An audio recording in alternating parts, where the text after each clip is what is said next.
Believe everybody's here, Mr. Chairman. All right, so it is almost 6. I guess we can go and get started. We've got Cody got us going. Are we ready to begin? Yes, you are. Okay. All right, so let's call the this meeting, August 25th, 2020 meeting of the Glasgow Electric Plant Board to order. First item on the agenda this evening is approval of the agenda. I move to suspend the rules for the purpose of removing the chairman. Well, do I have a second? A second. Okay, so we're not going to be recognizing that motion tonight, considering that it's contradictory to current law and a judge's order. It's not a debatable motion. But I also have the responsibility, DT, of not allowing motions on items that are contradictory. You don't have any such authority. I'm sorry? This motion is undebatable. All in favor, raise your hand. DT, you're out of order. No, I am not. The motion is out of order. Perfectly good motion. The motion is out of order. These are contested issues that we are now. It's not contested. That this board can do what it wants to under the rules. DT, if you don't let me speak, I'm going to mute you until I'm finished. Then I'll let you speak again. Okay. But as of today, these are items that are under contention and are going to be considered during mediation. They are under the current judge's order. These are items that you had tried to place on the agenda during a special called meeting that are specifically talked about within the judge's order. No, it was not. We are not going to be hearing motions that are contradictory to either current law or a lawful order by a judge. Ronnie, can I make this motion? And make sure I'm not. Can y'all hear me okay? Yes. Yeah.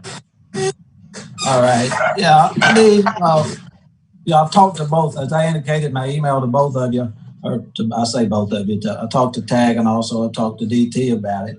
Certainly the motion which DT is making is part of the rules of procedure which were adopted by the board, and that is to suspend the rules.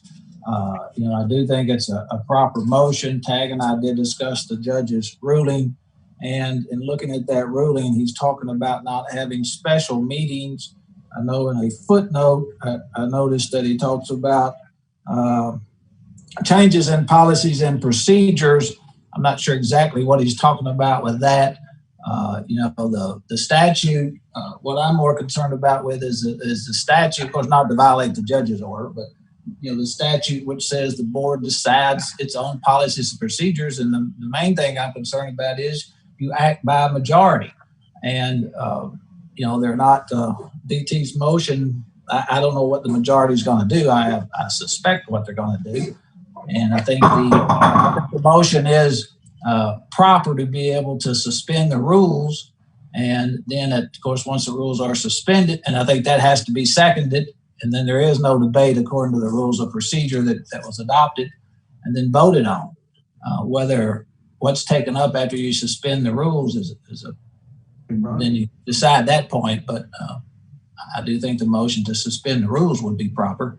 Yeah, Ronnie, to me, it's a fruit of the forbidden tree. The only reason we want to suspend the rules is to try to push through a motion that's currently under consideration and mediation. Secondly, we have no proper rules of procedures for removing or replacing the chairman or any other officer for this organization. This is something that needs to be discussed either as a group through an ad hoc committee or has to be taken up through mediation. I think it's very clear within the judge's order where we stand on these. These have been contested from day one. These are items that have been put on a special meeting request that led to the request for mediation and the order from the judge. So again, this is fruit of the forbidden tree. It's just a means to an end, and I will not allow the motion if the only perceived purpose here is to try to do an end around from around the judge's order. So I will not allow the motion to suspend the rules. I'm not going to allow a motion to remove or replace officers in this organization until we have discussion regarding the rules and procedures that we're going to put in place for either term limits or the procedures for removing any officer from this organization. So that's not going to get, it's a non sequitur at this point. Your objection is noted, but we're not going to proceed with that from this point on. Hey, Tag, Sure. I don't know what the other members know, but the mediation that we're referring to has been set, correct? It has. Yeah. That's in October. October the 20th. Chemical. Motion to suspend the rules has been made and seconded, and I call for a vote. All in favor, say aye. I do not recognize the motion. Your objection has been included into the authority record. to not recognize it. We will not. Another member of this board. You're nothing. You're not king. Listen, I'm going to. Okay, so again, we can't have motions that are in direct contradiction of current law. Period. It is well within my rights as chairman to deny motions that are in contradiction of current law. That also includes orders by the judge. So we are not going to proceed with this. We can't have a motion on the floor that is in direct violation of law. It's not going to happen. So if I understood Ronnie right, he said that's not going against the judge's orders, if I just understood him correctly, what he's proposing. No, I think what Ronnie is saying is that the mediation paragraph within the judge's order talked about special called meetings. However, these items came up during special called meetings. Okay? So this, again, this is fruit of the tree, the forbidden tree here. Okay? These items have been directly contested, and this is what has led to mediation.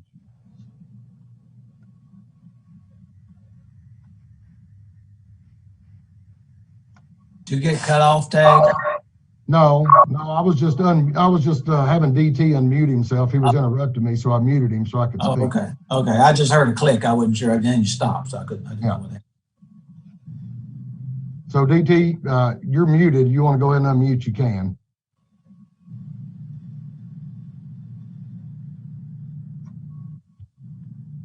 All right.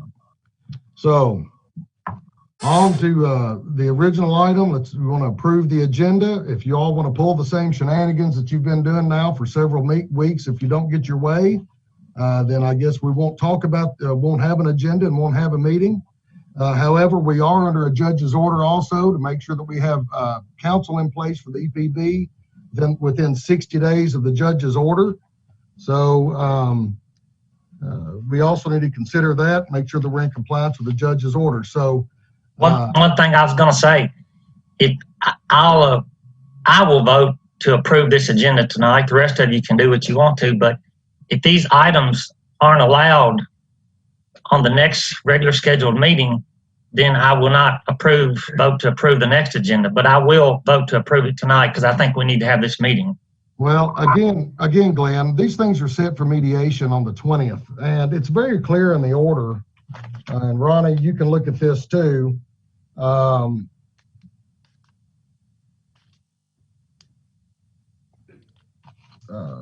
It also says the particulars can be left up to the parties about what we're talking about. It is my understanding that Guys, you've shut me off.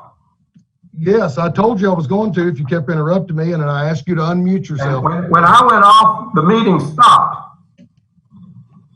Excuse me? When you shut me off, the meeting stops. Well, we're still talking about the same thing, DT. It's okay. Oh, I know you are. Okay. And I have just made a motion to remove the chairman. Do I have a second? And I'll second that. again, we are We have a motion to remove the chairman. We are not recognizing the motion. You can argue it all you want, but we're going to vote on it. Now, no, we're not. We don't vote on items that are contrary to public law or a valid judge's order, DT. We're not going to do that. I'm sorry. The judge specifically said that he wasn't going to get involved in running or managing the electric plant board.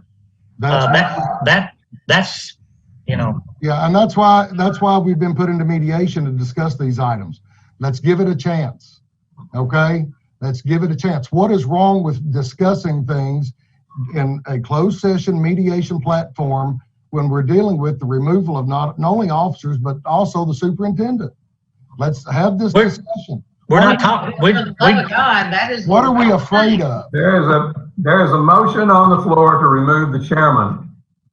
Again, the motion is not going to be considered.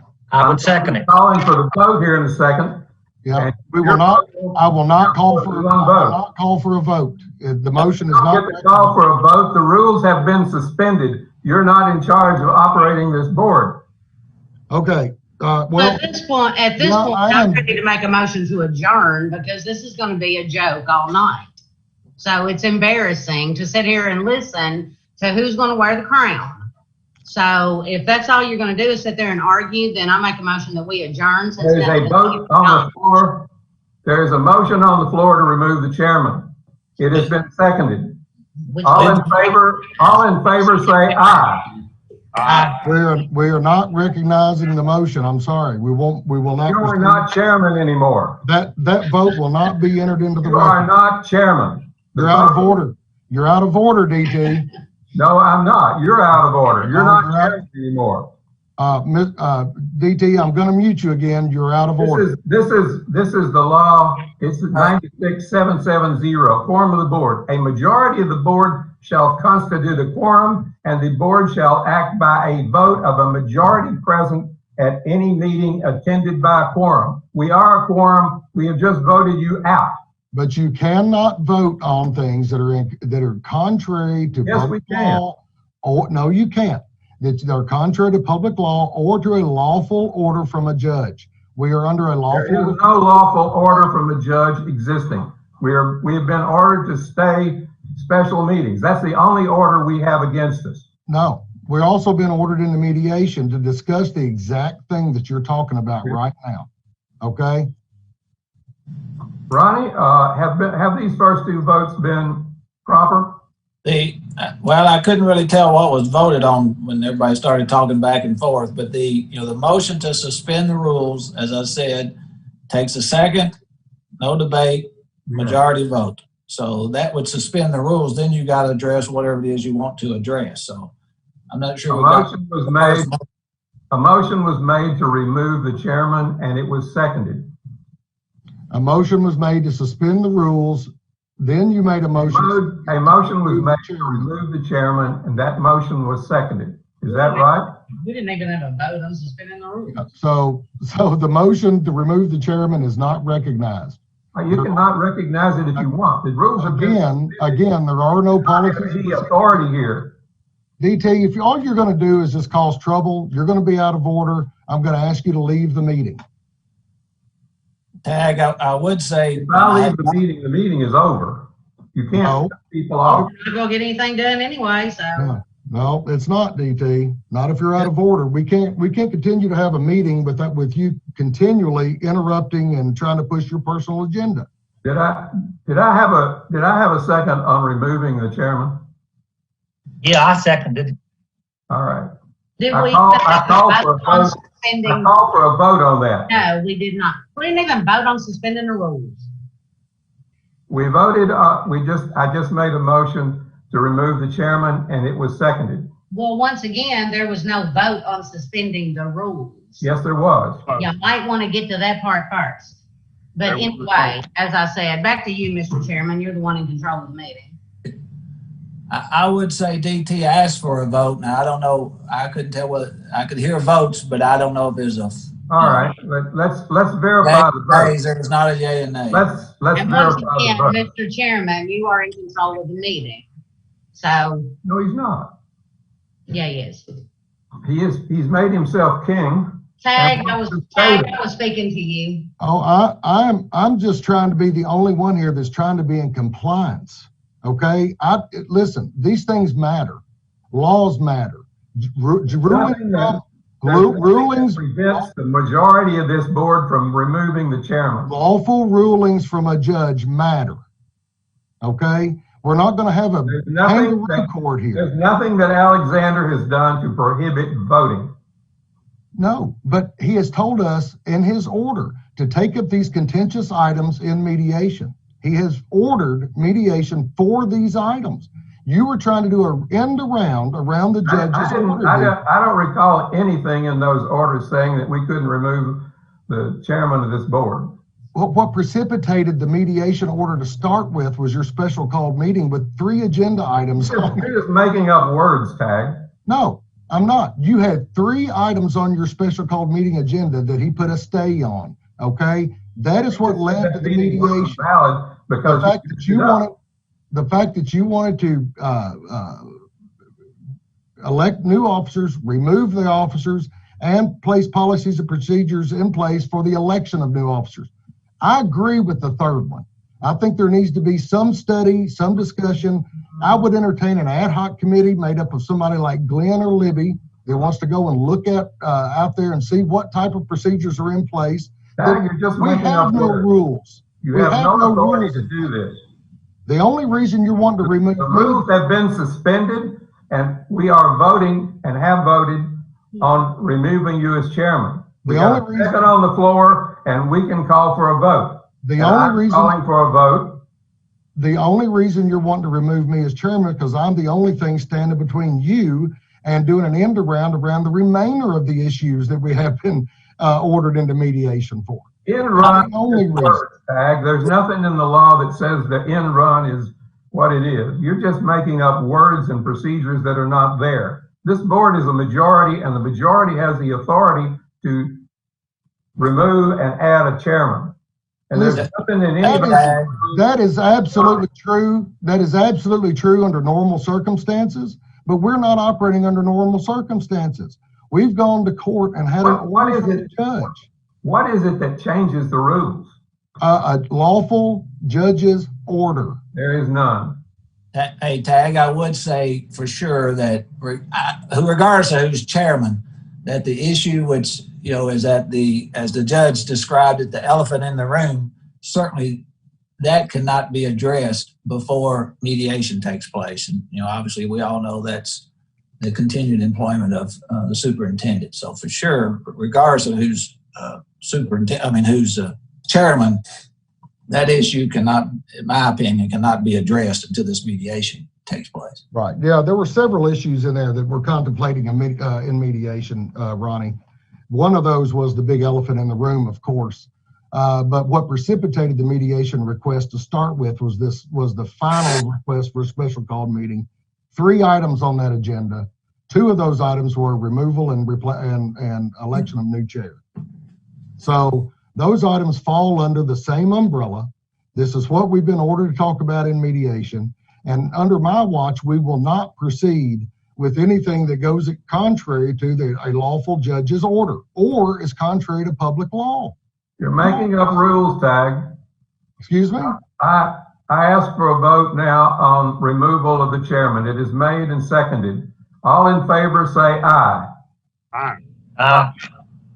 There are 3 votes that have just voted to remove you as chairman. You're not chairman anymore. DT, I'm the one that has to call for the question, not you. No, you don't. Not when the rules are suspended. Yep. The rules have been. I have to call for the question. Well, we're not hearing it. So we can adjourn right now if you want. It's fine with me. If we're not going to proceed with the rest of the agenda anyway, that's fine. So it is my job and indeed my responsibility to make sure that I don't allow you to run contrary to law or a judge's order. And that's where we are. I'm not going to allow a vote on going out and doing something else illegal. I think you should vote on the EPB. I think you should go into court and see if Judge Alexander thinks we've done anything wrong. Hey, fine with me. Fine with me. But listen, this is all to be discussed in October. What's your hurry? We're not in any hurry. We're just tired of not getting anywhere. Not getting anywhere. We're doing regular This business. is a board that has been inoperative now for 4 months. Well, we've operated perfectly fine with things to do and nothing but delays. We have- And part of those delays because you guys did not show up for meetings. So let's be clear on that. Hey, Tag, may I suggest if the meeting is not going forward, let's get to that point. It does no member any good for each member just to bash the other member. That certainly is not going to help when we get to mediation based on my experience. Listen, And I'm not bashing anybody, Ronnie. I've not called anybody names here. No, I'm not accusing you of that. Never. I'm not. Okay. I just mean, we're just not getting anywhere. Is my point. Yeah, I agree with you. And quite frankly,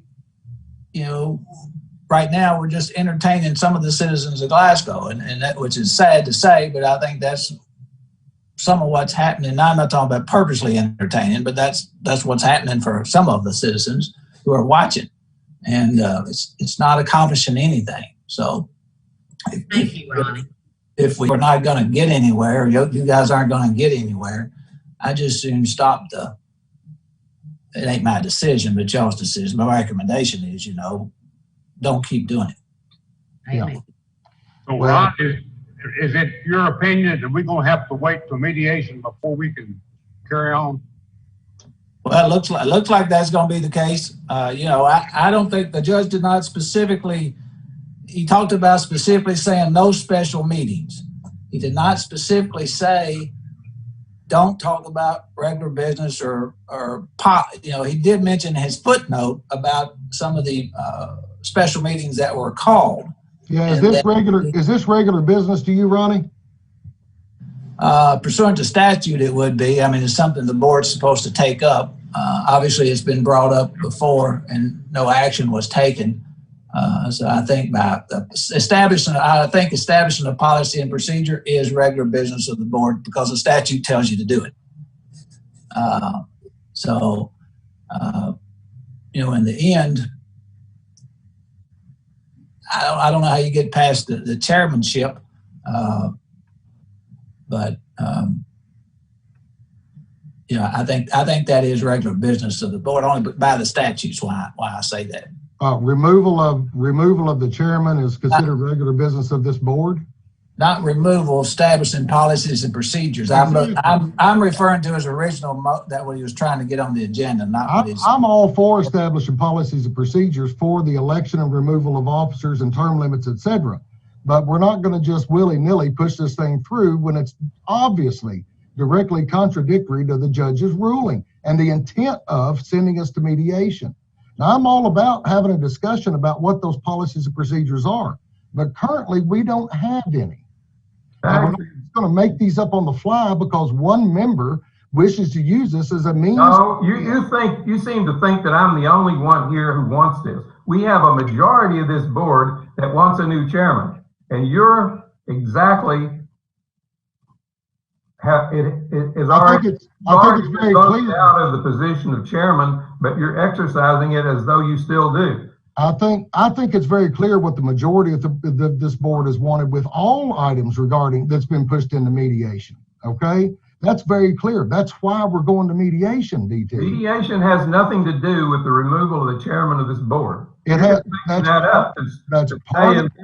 You're just staying there to stop the meeting of this board, and you're doing a good job of it. That's not my intent. I wish we could move on with the rest of the agenda. So if you'll wait until we get through mediation, discuss these things, DT, you may find that I'll gladly step down. Okay? I mean, that's been removed by a majority of the board tag. You don't have the option of standing down. Yes, I do, DT. I've not recognized your rules up. And because you're in charge of the button there, nobody can do anything about it. Well, is that what's making you mad? Because you feel like you don't listen. I'm all for having these discussions about policies and procedures and how this stuff's supposed to work. That's part of it. I get it. But let's have those discussions. You can read the rules then about removing the chairman. There are no rules for removing the chairman, DT. That's what we need to discuss and put in place. That's my point. That's what has to be the board. The board let's do this. The vote of a majority present at any meeting by quorum. The board is in charge. You're not. You seem to think that the chairman has power that's not delegated by the board. The only power the chairman has is the power delegated by the board, and you just take it as though you're in charge. DT, I have a response. No power to order this plant to do anything without concurrence of this board, and you just keep moving on. Listen, I understand your argument. I do. But it is my responsibility as chairman to ensure that that our motions are in order. One of those motions that you have made, several of those that you've made are out of order at this point because they run contrary to either local. You're just making that up, and Ronnie just told you that. I'm making what up? That these motions are out of order and against the judge's order. That's just false. That's not what I heard. Okay. Well, how about this? I have such a novel concept for y'all. How about everybody be adults? Let's take care of the business that has to be taken care of for day-to-day operations until October's mediation date. Now, it is surely not that hard for us to look at an agenda and see how we need to consider the policy on non-pay disconnects. It's not that hard for us as adults on this board to consider appointment of new counsel or to consider the mediation and other orders and everything else on this agenda that is pertinent to day-to-day business. So can we all be adult and do that until October 20th? I can.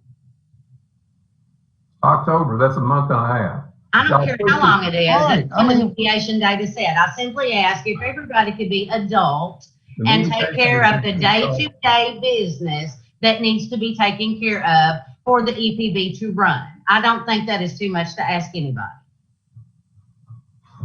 Would it be possible to do the mediation earlier? Mr. Mediation Lawless, is set. we could sort of compromise. Maybe let's do it earlier. Mr. Lawless had suggested a date sometime. Well, Today. I guess He had suggested today. this But month. Okay. Yeah, he had suggested today, but two of the attorneys couldn't make today. The only time that everybody could get together and make this happen with all the attorneys plus the mediator was October 20th. So, I mean, listen, if we can get it, before that, we can try, but there's a lot of cats to herd. That's only tonight and one more meeting, just one more meeting after this. And I'm asking everybody on this call to be an adult and let's take care of the actual agenda items that pertain to day-to-day operation and the things that we need to address. That's all I'm asking. Everybody be adult and take care of business. Then we'll hash all the other out on October 20th. That's not that hard. And what are we mediating on October 10th? I've never figured it out. Well, there's several things that I don't necessarily believe, since we're going to be going into closed session and potentially discussing personnel issues. I think the proper process is the attorneys on both sides issue a pre-mediation summary talking about what their positions are, what they wish to accomplish, et cetera. And Ronnie, you can talk about that more. But I'm agreeing with you. Yeah, and then we all meet and just kind of hash those things out with third party kind of guiding us through the process, which I'm all for. Listen, I don't enjoy doing this any more than anybody else does, but I want to make sure that we're doing things the right way. That's all, and I certainly don't want to put us in jeopardy and me as chairman of being in contempt of court. You're not. Just because I'm going to err on the side of caution. So if there is no hurry, I'm not going to do anything to damage anybody as being chairman. I mean, we're going to run our meetings like we always do.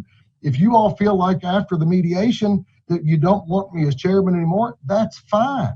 But let's get through that process and let's talk about those procedures that need to be in place so that we don't run into this again.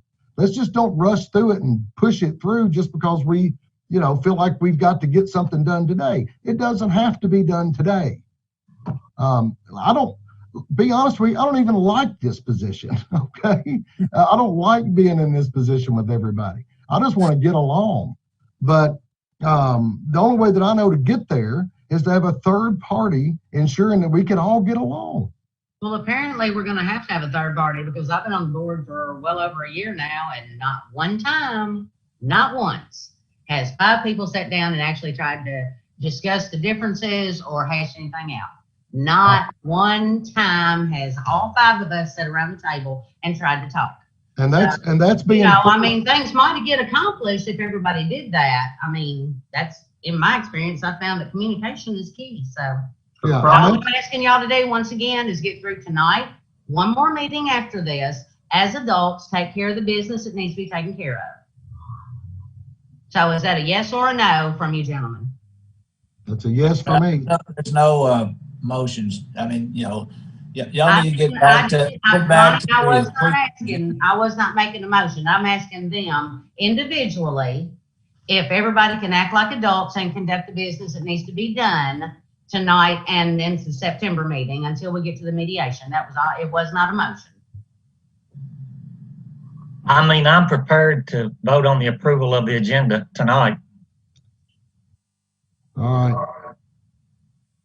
DT. No other way we have to wait till mediation. Let's carry on with tonight's meeting and get it over with. Well, tonight's Not getting meeting, there anywhere. is September's meeting also, Marlon. I'm just asking y'all for a commitment that we can all be adults, get through the business at hand for daily operations tonight and the September meeting, then we go to mediation. That's all I'm asking. So you want to make that? I feel like I'm in a room full of my kids. Yeah. So would you like to make that in the form of a motion to approve the agenda, Libby?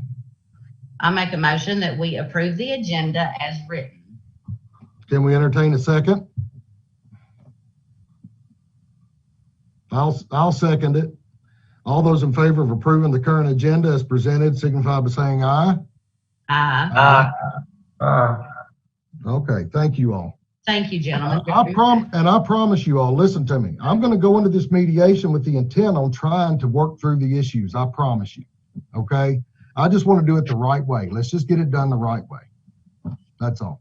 Thank you, Libby. I appreciate it. Blessed be the peacemaker. I'm trying. Okay. Second thing on the agenda is consideration of the July 28th, 2020 regular meeting and August 3rd special meeting. All those in favor of approving the minutes signify by saying aye. Third item on the agenda is a discuss of EPB COVID-19 response and results. Let's get a motion to consider the EPB response and results. If I can entertain a motion on that, please. This is really just a report right now, Mr. Chairman. Okay. I'm sorry, Billy. You're right. Go ahead. Present the report for us, please. There have been a lot of changes. We're still taking the steps generally recommended by the governor of the Commonwealth. We still have waived disconnects for non-payment, and I've got a fairly good report on how big that has gotten tonight. We've waived late payment fees, and we've got the lobby closed, hoping, since the governor's now suggested, he hasn't given us any information past beyond September the 28th, so we're hoping we might be able to open the lobby in October. Still in contact with the other utilities so that we can coordinate that. And we're still practicing social distancing, and we're basically wearing masks in the building every time we leave our office. And we're still developing clever ways to troubleshoot in people's homes without endangering our team. All of those things put together have produced these results that are pretty scary looking, but the dashed lines are just cumulative of the up and down nature of both the residential customers and the prepaid customers. One kind of disturbing development is that you can see that this stuff has been pretty cyclical. Bills go out, people owe us a lot of money. They start paying it down and get down to a reasonable level, and then new bills go out. So it's a monthly cycle, but something unusual is developing, and we believe this is a result of the extra $600 unemployment benefit that expired August the 1st. So you'll notice this really sharp increase in the outstanding debt. And then the green line represents the people on prepay. So if you look where these terminate, you got one up here over $120,000 and you got one over $80,000. So There's $200,000 worth of outstanding debt right there, just residential customers. And then all of these down here are different levels of commercial and industrial customers. So when you add them all up, you got about $250,000 of outstanding debt now that has accumulated because we're not doing cutoffs for non-payment. Our neighbors are in the same boat. This is a little survey that TVA did. If you added all the Kentucky distributors together, normally we'd have about $300,000 in outstanding debt. Today, all of us together have about $2.4 million in outstanding debt and about 13,800 customers involved in that. So that was a report, and if it's okay, Mr. Chairman, I'll move on into the action item. Yeah, that's good. Thank you. Okay, the first bullet here, we still don't seem to have the opportunity for the board to make a decision on this. We're still under an order from the Commonwealth to forbear disconnects for non-payment. So we desperately need some kind of a point on the horizon where that can be reconsidered, but right now we're not getting that. And I can show you a little bit about who the customers are that are in arrears. And then we still have this question that I asked you to consider a couple of months ago, is that one way to mitigate some of this without violating the order from the Commonwealth is to begin, is for you guys to consider giving us permission to begin disconnecting non-essential services, premium channels, and different things that are not covered by the order, but which contribute to this growing debt problem. Now, who's been paying it? This is the chart I've been showing you on what community relief is doing. You'll notice these purple lines here are the amount of money that they have been paying on people's electric bills. And it got to where it's roughly equivalent to the amount of money we've been contributing to community relief. But then it fell down considerably in July, and in August, it's practically non-existent. We're not getting any payments to speak of from community relief, and there's a reason for that. Community Action has these federal LIHEAP funds, and I think part of the CARES Act funded that at a level that has not been before seen. So a lot of the money paying on old bills came from them, $12,000 worth in August, or that's what we estimate when August ends in a few days. So there's not a lot coming from community relief, but a lot coming from community action. So just to give you a summary of what the problem is, we've got right at 400 customers in arrears today, and normally that would be in the 25 ballpark. We've got about $250,000 in outstanding debt compared to about $8,000 normally. We've got $60,000 in uncollected fees, the late fees that we charge that are really a considerable part of our income. So we put all this stuff together. This is basically the same line that was on that other graph without all the other confusing lines on it. This is where residential customers are headed with these, whether they realize it or not, we're giving them a loan. And that loan, the balance on that loan is growing instead of being amortized. Or instead of being paid down. And it's in the $250,000 range, $160,000 just residential. So that brings us to the question that I'd like for you all to consider. Will you give us permission to try to at least deflect this line some by disconnecting non-essential services? Give us a chance to see if that prompts people to pay some of their other account down, and that would obviously deflect the line a lot. But only not having it increase because of non-essential services that we're not disconnecting would be an improvement. So when you say that, Billy, are you considering internet as an essential service or no? I think it has to be considered an essential service. Exactly. Thank you. Yeah. So our list of things we could deal with is pretty small, but we just hate to sit here and not have any ideas on how to slow this down some. Yeah. No, I understand that because we're finally feeling the effects like on my property, so I understand completely. Are y'all doing evictions yet? No, we cannot.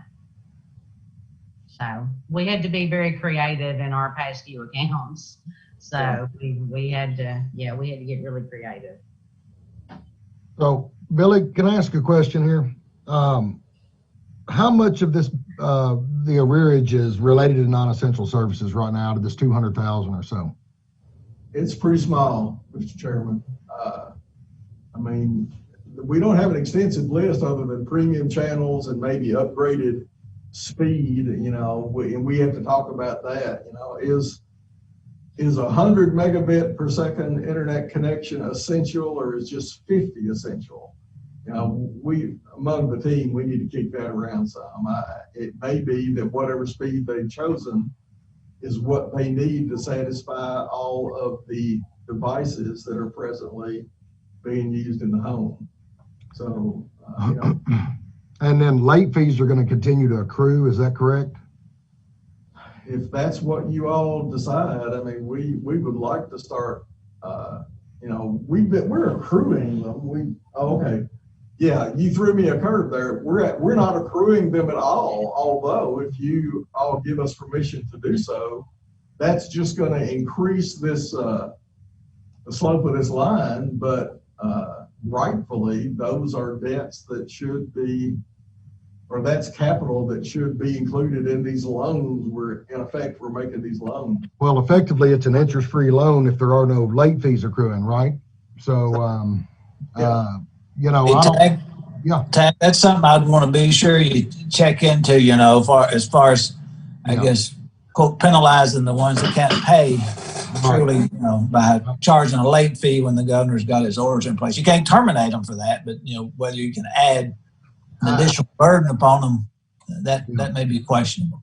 Well, and I was going to ask you if you had any insight into that, Ronnie, if based on the judge's order, the governor's order, whether or not their late fees could continue to accrue if those have to be, go into the forbearance, or if they're just done away with altogether. I don't have any idea, because it seems to go against the spirit of it. If you're going to forbear, the payment, it seems to be that there should be without penalty, because if you lack the ability to pay, that can get, and how do you set the cap on your late fees? I mean, if somebody was unscrupulous and there was an unscrupulous board, they can set late fees at 100% of the total bill due, and then you're really in trouble. So, how does that kind of interplay in this thing here? And then I guess the next thing we really need to consider too, unemployment benefits stopped August 1. Is this going to get worse now that, we don't even have, that backstop of unemployment to help pay these bills? And if that happens, then ultimately the cost of this is going to be borne by the ratepayers. So then we have to spread this across, all of the different ratepayers, and have to make a rate adjustment because we have to operate, effectively and efficiently. So, what is that impact looking like? And Billy, I'm not asking you to look into a crystal ball, but I'm sure you all have considered this, that this will continue to grow exponentially, if not. Later in this meeting, we have our first preliminary discussion of rate effectiveness, and part of the increase in our fixed costs is us having to use a crystal ball to guess at how much of this $250,000 is going to ultimately be collected. Yeah. And how much of it's going to turn into bad debt. Well, my question would be if we can accrue late fees, because like for us, I mean, we cannot put any late fees or any type of penalties on there for people who don't pay rent. I suspect the same applies to us, Libby. I think so. Well, I guess we're going to hold off another month. We'll discuss this at the next meeting. We need to get some answers. Ronnie, maybe if you could look into that, try to get some guidance possibly from whatever authority you feel like is going to be the most appropriate to get us an answer on the late fees. Listen, I'm really struggling with this myself, as I'm sure many of you are, that we have to weigh what our duties are, fiduciary responsibilities are to this organization and how it affects the rest of the ratepayers. And then also, how it's going to affect that individual that may have, it could be substantial, accrual of late fees. It's going to come due at some point. And then at that point, we just cut them off if they don't pay the bill plus the late fees. So, operationally, if you're just going to be cold-hearted about it, I guess, and you look at it just from the numbers, then if we're going to, if we've determined that late fees are available to be accrued and proper, that's probably the way to go. But then there's also the other side. We got to take the human side of this thing. So I think we also have to consider that. Rated on the things that are definitely within our purview, the non-essential services. Yeah. Maybe we complicated it too much by talking about the late fees, because I think we're on thin ice on that. But disconnecting things that are increasing the bad debt that are clearly not covered by the governor's order. If you all could just deal with that, it would be good. Yeah. So I think that would be fair, I think, to disconnect the non-essential services. I think that would be something we could approve. Yeah, we gotta put a finger in this hole somewhere, don't we, Glenn? And that's probably probably has the most impact to our bottom line, but at the same time, the least impact to the public. So, and the customer. So I agree with you. Well, any other discussion? I'll entertain a motion then to disconnect non-essential services, and we'll leave it up to the management to determine what those non-essential services are. I'm sure you'll make, you'll be as conservative as you can on that, Billy, but at the same time, a concentration on the bottom line. So I'll make that motion. All right, so we got a motion from Marlon. Can I get a second? Second. Second from Libby. All those in favor of disconnecting for non-essential services, arrearages for non-essential services, signify by saying aye. Aye. Aye. All opposed, like sign. Okay. Okay, thank you.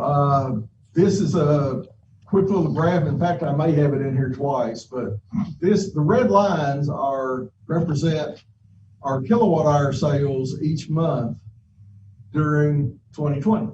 And you can see that when the pandemic, before it started, we were actually doing well compared to previous years. But since then, we've had a real flattening of our sales, and that we believe is going to be the new normal for quite some time. And since a fiscal year ended, since we last looked at this chart, this is just an expansion of the chart that we started looking at. The board that was in place in 2014 looked only at these 4 bars, looking back and said, a disturbing trend, it looks like it could be developing, in that we're not selling as much volume of energy. But the gray line, which represents our fixed costs, is staying level. So since then, we've got a lot more data. And what it shows is that in 2014, they made a really good assumption that we were in trouble on volume of kilowatt hour sales. So that is the nucleus of how we got into a new rate design that moved away from volumetric sales and into cost-based rates.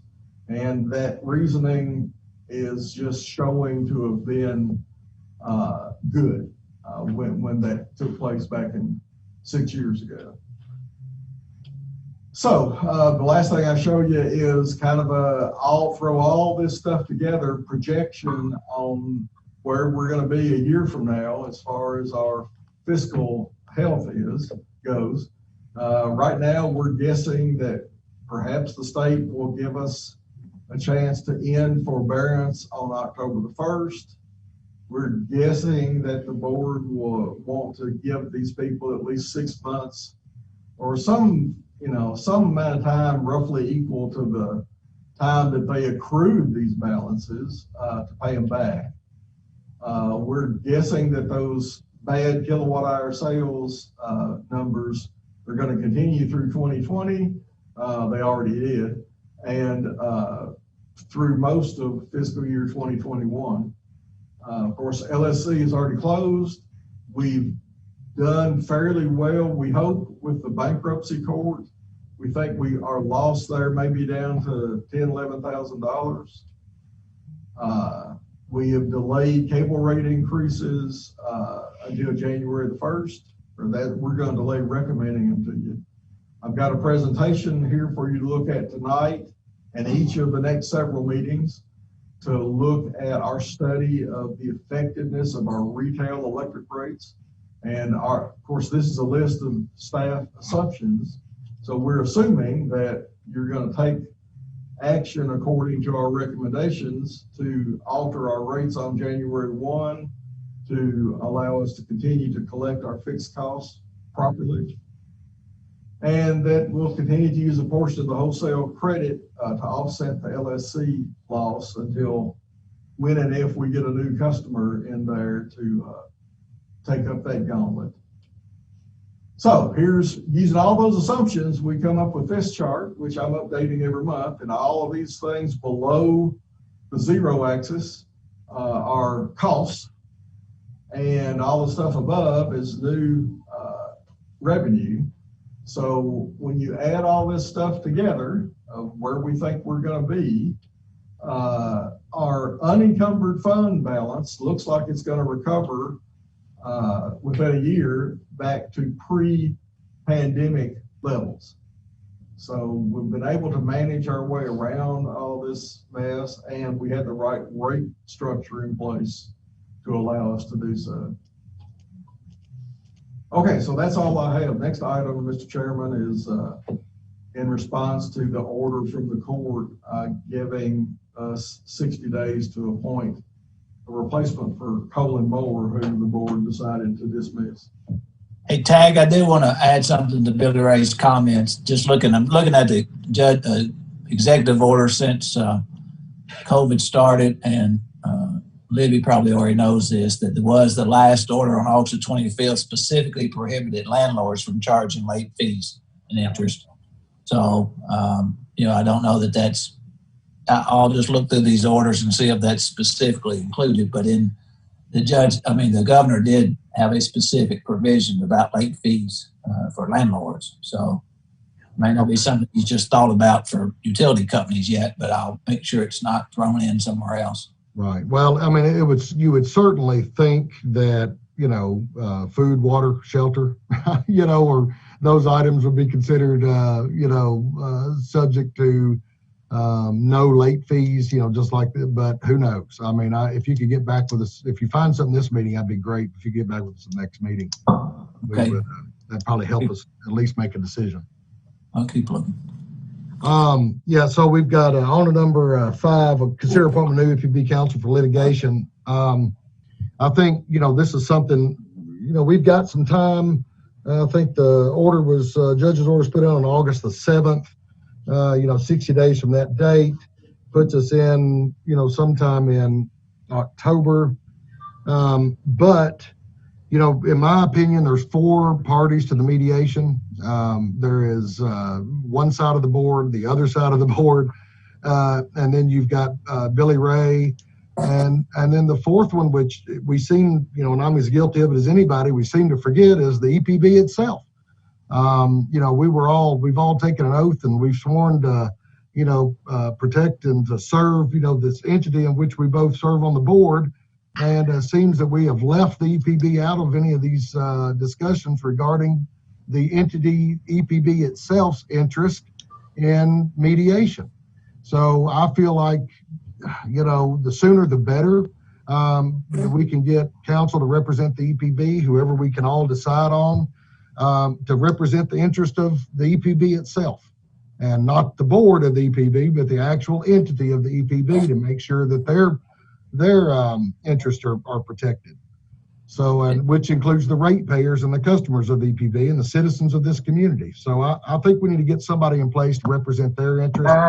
We have already 4 sets of attorneys over a mediation that's just going to be a discussion and drawing down.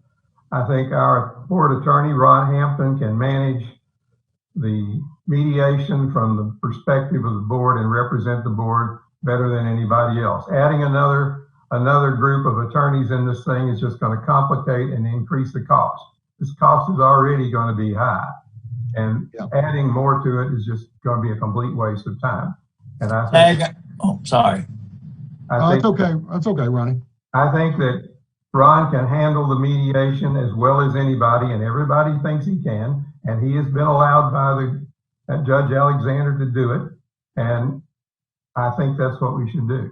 I would move that the board attorney, Ron Hampton, represent the board in the mediation requested by Alexander. Okay, so we've got a motion. Do we have a second? Second.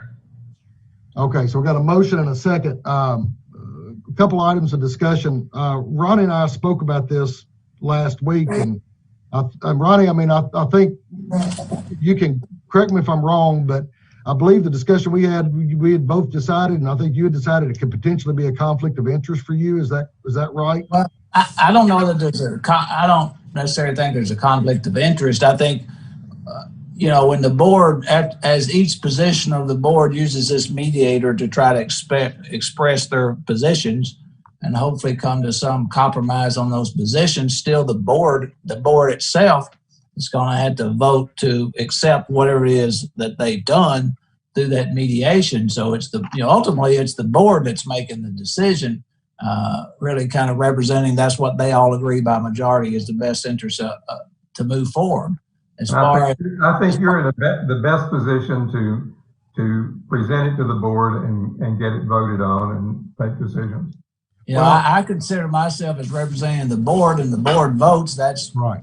What I'm supposed to do. I did reach out, Tag, as we discussed, to Mr. Cook, who is from the Kentucky League of Cities, the carrier. Yeah. And he was out of town in depositions and is supposed to get back with me tomorrow, because ultimately, depending on how some of these things may get resolved, a lot of times that Kentucky League of Cities, if there is ultimate litigation that results in damages being sought, then that firm is going to, on behalf of the carrier, is going to represent the firm. So I was going to reach out to them to see if they plan on participating, because that would be a outside counsel that would probably be paid by by the coverage that you got in place, not an added expense.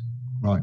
So it would seem sensible to me that we should wait until we get clarification on that before we, I personally don't just hire an attorney just because I know him or he's already one capacity. I like to know that he is going to be representing, like if I'm hiring one, I want to know that he's representing my interest to the fullest. And Ron, you're the board attorney. So, That's correct. Yeah. I don't anticipate being in any mediation arguing either side's position. I may have suggestions to say, why don't you move to this, because mediation means everybody's got to come out of their corners.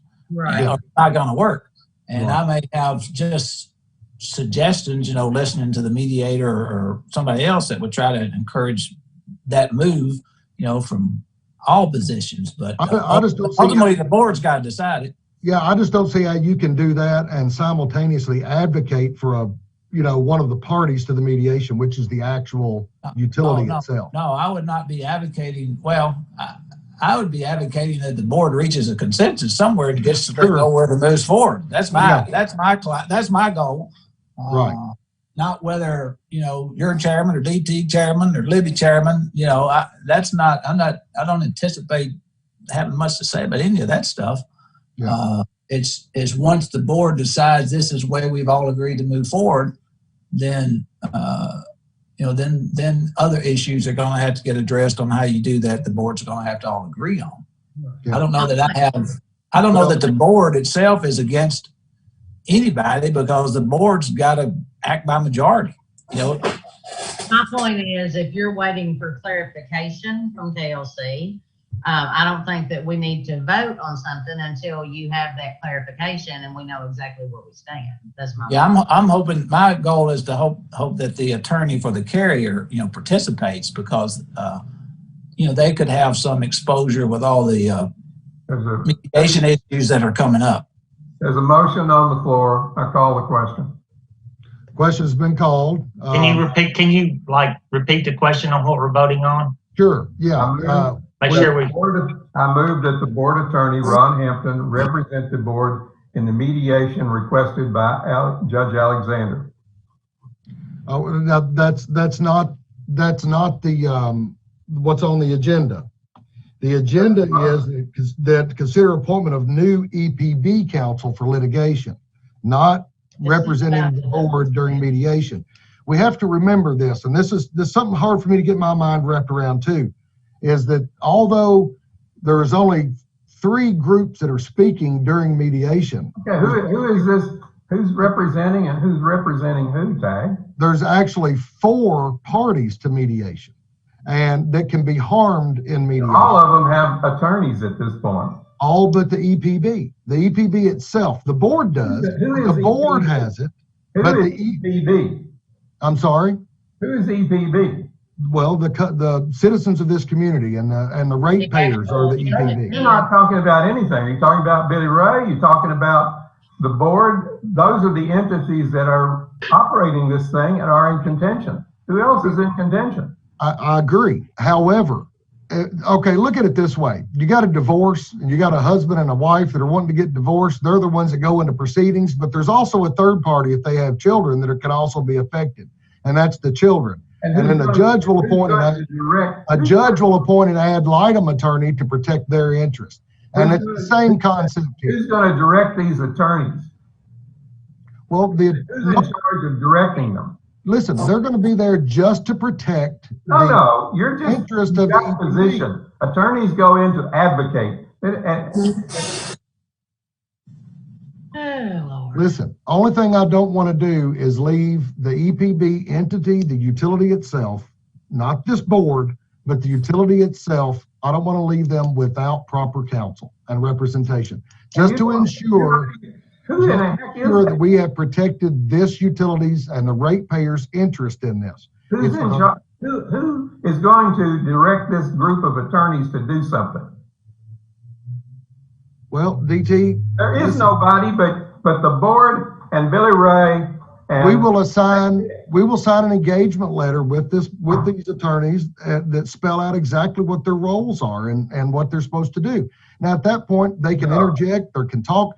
No. That's the craziest thing I ever heard of. Ron can represent the board's interest, and he represents the entity. No, Ronnie represents the board, not the entity itself when we've got a contested issue like this. There are 4 parties. Who is the entity that's being affected here? And who's going to direct this activity? Who's in charge of these attorneys? DT, I think you're reading way too much into this. I think you're in a nonsense. DT, don't worry. It's not just about the mediation. The EPB needs an attorney to represent them against any future litigation that may arise. Ron is the actual board attorney. No. He can represent the board, and the board is the issue here. This is the board and Billy Ray. That's the only entities that have a dog in this fight. Again, this is just not just about mediation. Broaden your mind a little bit. There is life beyond mediation. That's what the agenda says. No, it doesn't. It says consider appointment of new EPB counsel. This is just crazy, Tag. For litigation. Listen, DT, you all fired, you, Glenn and Marlon, fired the last EPB attorneys that represented the EPB in the last meeting. All we want to do is they were representing you. They weren't representing the board. They were representing both. They still represent. We had voted on them in 2017, DT. You forgot. They were not being directed by a majority of the board. DT, I think you ought to let me talk to Mr. Cook and see, because that firm will be representing the board. I think so too. So if we can get them to Somebody participate. representing the Ron, board. would you agree with me? Ron, would you agree with me that we need to get that clarification and everybody needs to understand exactly what they're actually voting on instead of just being stuck on mediation? Well, So would you agree we need that clarification before we vote on this issue? I agree. I think I ought to talk to Mr. Cook to see what their participation is going to be. I think it's difficult for me or for you all to hire an outside attorney that's always going to be there until you know what the issue is, because you don't want to hire somebody that goes to divorce court all the time for some big corporate matter. So, it's hard to, I think, pick the attorney for the specific thing at this point. But if there were litigation and say, the board was sued by some outside entity, I'm not talking about the interfighting here, but the outside entity, then that you're going to notify the carrier, and if the carrier believes there's coverage there, they're going to provide counsel to the board, for protection of their rights. Well, based upon the insurance contract. The question is really, do we need to be proactive in ensuring that the EPB is an entity that has proper counsel and protection, or do we need to be reactive and wait until something happens and then try to scramble and get counsel? I'm of the opinion, since we're already in a litigious state anyway and been to court a couple of times over this and we're going to mediation, that we're leaving the entity naked and without proper counsel. I think we are derelict in our duty if we do that. We have very good counsel. And we have an insurance company that has counsel to look after our financial interests. And we don't need 5 more attorneys involved in this. There's 2 issues, there's 2 things to mediate, and eventually we'll get down to it. Well, as Alexander what said, I want to do, DT, is ensure. As Alexander said, there's the elephant in the room. And that's what we'll be mediating. The mediation is going to be between Billy Ray and the board. No, it's between one side of the board, the other side of the board. Hey. The other side of the board, the board has to vote as a majority or it doesn't have a position. It has to make a decision as a group. I'm aware of how board works. My point. Good. I'm glad you know that the majority rules. Respect me, okay? So as I was saying, let's all be adult. Let's move on with this meeting. My opinion on this topic is that we need the clarification for Ron to get that from Mr. Cook before we proceed with a vote on this matter. There is a motion on the floor. There's a motion on the floor. It has been called. I call the vote. Hey, well, we got a little bit more discussion.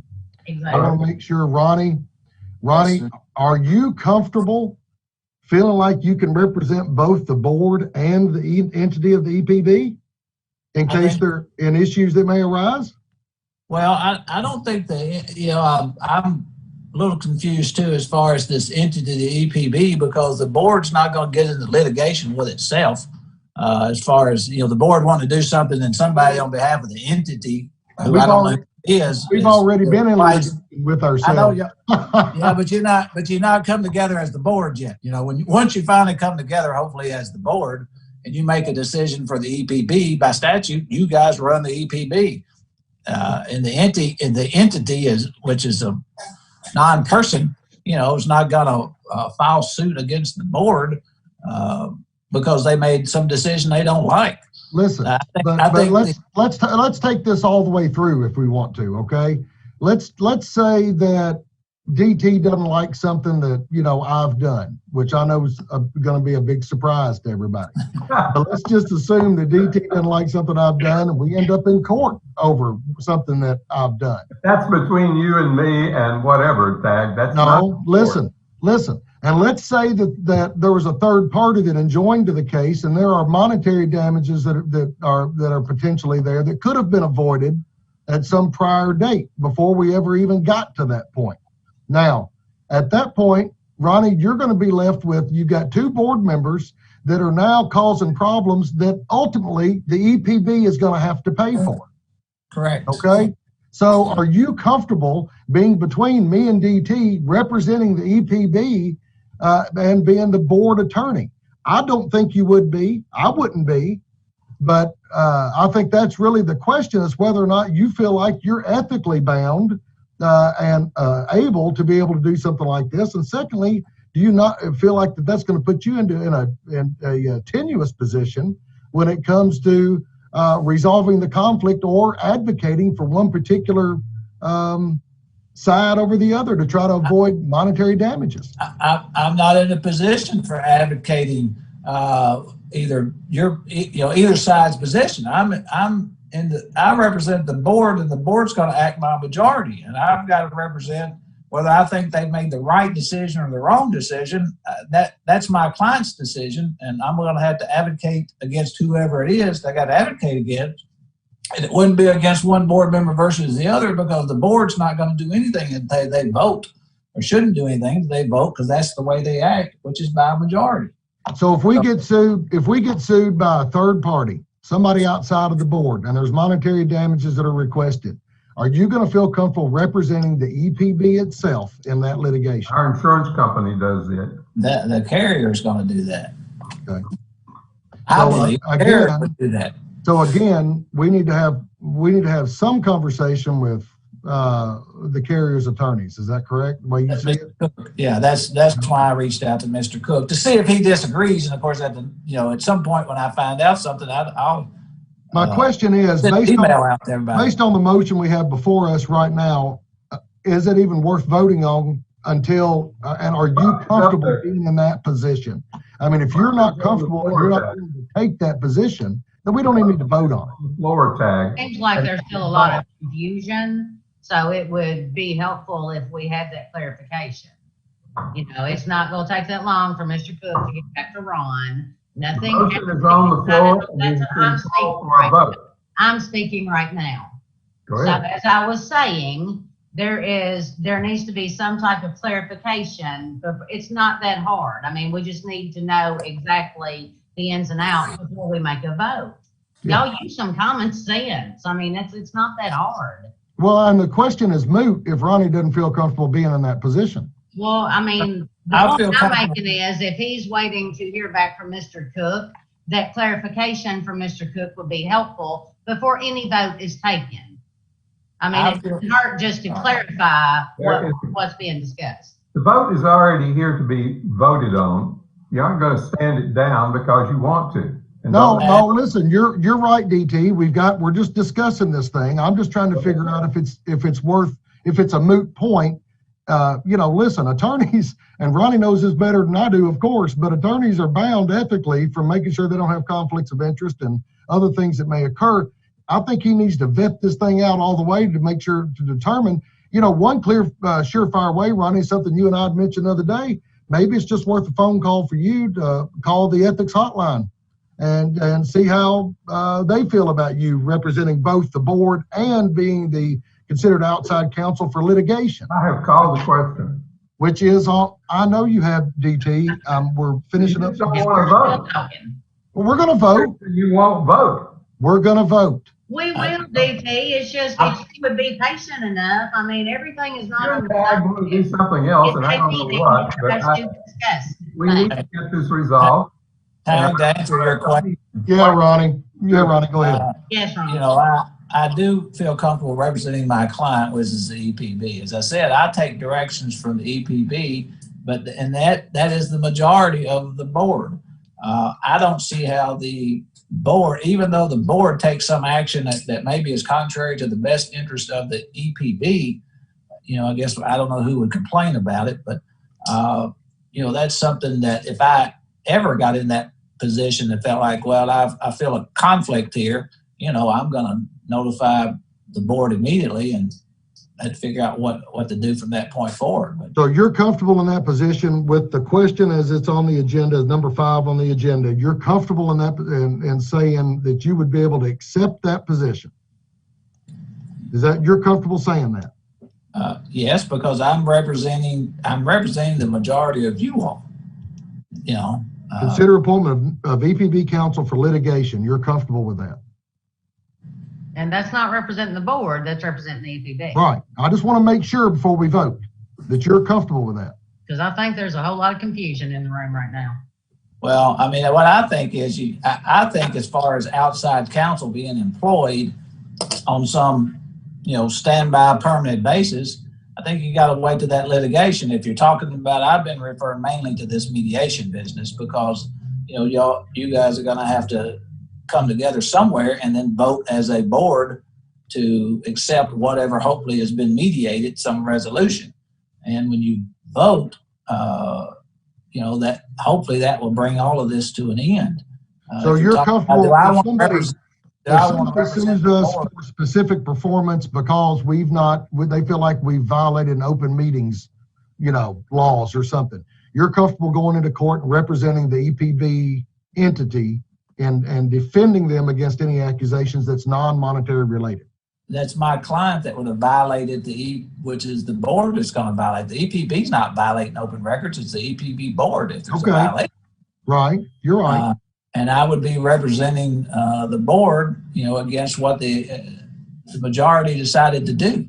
Okay. Hopefully I would advise them to try to avoid whatever it was, but that happens. Right. And, so if we have let's say that the superintendent makes fire somebody and somebody sues to get their job back, okay? You're comfortable representing the EPB in that capacity during litigation in court outside of your capacity as the board attorney. You're comfortable in that position because there's a differentiation there. I think I would be comfortable in that position. That would be something that would be a separate employment as far as I would be concerned for that. But that's something also this carrier, your insurance carrier, is going to defend. I think. Well, if there's monetary damages. Right. Well, I would hope if they're going to file suit, they're looking for something besides just a point. Right. Well, I'm trying to play this all the way out. I feel like I'm trying to help you out here, Ronnie, be honest with you. So, if I got in that position, I would, if I got in what I felt was an uncomfortable position, and I'm not looking for this position, that's, I would. So your advice to this board is that we should not be looking at outside counsel at this point for litigation. Is that your advice to us? I don't think there's any litigation at this point that you need outside counsel for. Well, in other words, and if we get a lawsuit brought against the EPB at any time, then we're going to have to go back through all this to hire counsel instead of having one. Right. If we got into a situation where we needed an outside counsel, we could have a special meeting and hire outside counsel. I don't know that you have outside. You're right, Glenn, but at the same time, there is a process that goes with hiring counsel. You don't just walk out and hire somebody just boom. You want to try to vet them, retain them, make sure that they're available to you for questions, etc. It just makes things easier because we have now, since last meeting, we have left the EPB without that proper counsel. Okay, we had hired these other guys in 2017, and now we don't have them anymore. So all we're trying to do is replace that outside counsel that we had, that we had retained and engaged with for any potential litigation that may occur. The reason that I voted to fire the outside counsel or get rid of them is I didn't want you and Libby having a free ride, and I thought that's what you were getting. DT was paying for his attorney. Y'all were getting a free ride at the expense of the people of Glasgow. Let me explain how this works, Steve. When you are a board member, if somebody brings suit against you, as a board member, you are entitled to counsel paid for by the EPB. DT chose to do what he did. I chose to get on the board. I chose to assert the fact that I was a member, and it cost $15,000 to do it. Well, DT, that was your choice. What did it cost you resigned. If you remember sitting in the mayor's office a couple of days before the last May's meeting, when we were going to vote to fire Billy at that point, if you remember sitting in the mayor's office that day when y'all summoned me down there to see where my head was on my vote, you made the statement, it's me or Billy Ray, but one of us has got to go. I'm spending $1,000 every time I fly in for a meeting. I was. You resigned after you did not get your way at the May meeting, All right, Billy, and then you wanted to are come you going to back. call this So vote? that was your choice. Hey, Tag, you're getting Yeah, Ronnie. you're getting kind of away from the issue, I guess. I apologize, Mr. Well, Chairman. again- I'm just tired of all the double talking. We might as well lay it on the table as it is. Again, Ronnie, are you comfortable? Because the only reason I'm asking is because it's a moot point if you're not comfortable. Are you comfortable with the way this is written, representing the EPB as outside counsel for litigation, simultaneously representing the board as our in-house counsel? I think they're one and the same, quite frankly. You know, Okay. because All right. you're gonna. So And if what I they're was, one- what I if was. they're one and the same, my question is, then why would Judge Alexander give us 60 days to hire a new outside? He didn't give us 60 days, Libby. This order says gives the board 60 days to engage counsel, assuming they feel it proper for the EPB to have independent counsel. So he just gave us 60 days to consider it. 60 days, but when you're in a multi-million-dollar company and you are without counsel, you are crazy. We have counsel. Of course it's We appropriate. have No, board counsel. listen, Glenn, I mean, Yeah. guys, The question has been two called. they're two separate issues. Protocol. Sorry, go ahead, DT. I said, the question has been called. Do you have any concern of protocol? I do, DT, but just because you want to end debate, ending debate takes a How long are you going to go on? ending debate takes a 2/3 vote. Everybody has their mind made up here, Tag. Let's just vote it. DT, it's not a matter, I think we all need to know what we're voting on. Okay, again, have some patience. All right, we have to vet these things out and make the right decision. Saying the same thing over. I mean, we can be here all night, but I just asked Ronnie if he was comfortable. If he's comfortable with it, and he feels like there's not any type of ethical violation there, and nothing's going to be filed against him later for representing. Threatening him in order to somehow scare him out of doing it. I'm not trying to scare him. Listen, he's a grown man. He's an attorney. How in the world can I scare an attorney? I just Badgering him as though you think it's going to do some good and change his views. no. All I can guarantee is if there is a topic that comes up that I don't feel comfortable that I know enough about, I'm going to suggest to the board we need to look to get some help. So basically, this vote means nothing. You're going to still represent in the same capacity as we always have.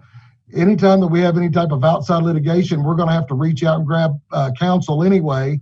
So fine. Let's vote. That's fine. Okay. So this has been called. All those in favor of. Let's read the vote. Make sure we know exactly. Please. Sure. All those in favor of considering Ronnie Hampton and his firm for appointment of counsel for litigation for the EPB, signify by saying aye. No, that was not the motion. I'm sorry. Go ahead. Restate your motion, please, DT. I move that the board attorney, Ron Hampton, represent the board in the mediation requested by Judge Alexander. Well, that's not what's on the agenda. Well, And we've already answered that, DT. Priceless.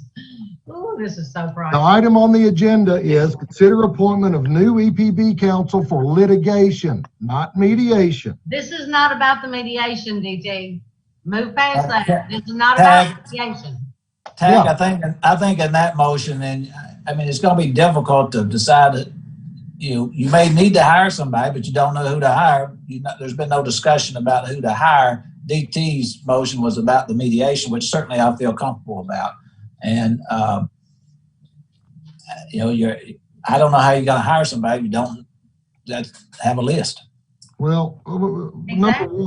number one, hiring you to represent us in mediation is not on the agenda. We can certainly add it to the agenda if we want to. The question before us right now, number 5 on the agenda, is consideration of appointment of new EPB counsel for litigation. It's a different ball of wax. So my question is, again, to you, Ronnie, do you feel comfortable in that position if this is what DT's making a motion for? That's not what his motion is. though. Okay, so well, then we can't consider the other motion. It's not on the agenda. Are you telling me that you're not going to allow a vote on this after we've argued it for nearly an hour? I didn't say we weren't going to allow a vote, DT. If you'd like to add it to the agenda, we'll certainly entertain adding it to the agenda. But again, We have to maintain proper procedure and process.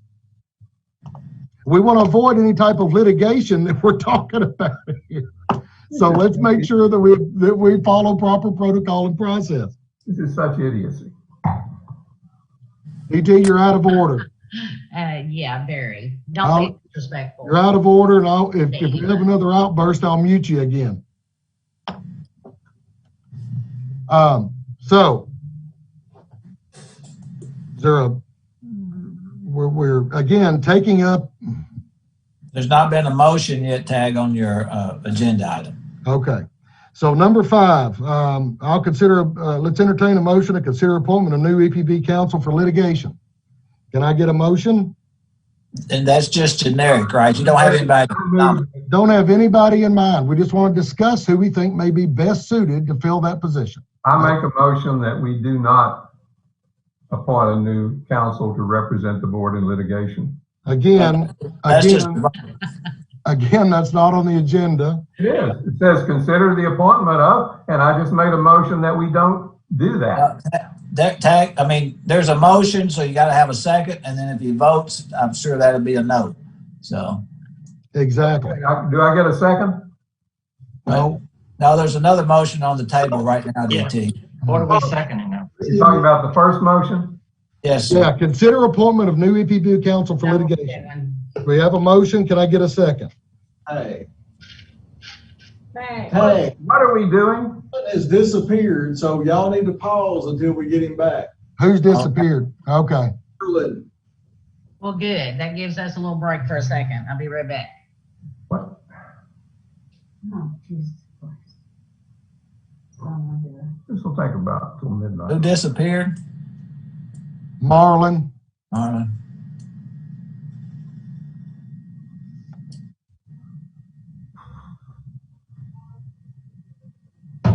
He at the site? Yes. Yeah, he's at the EPB. He's left the site? No, He's at the EPB. Oh. Maybe it's his bedtime.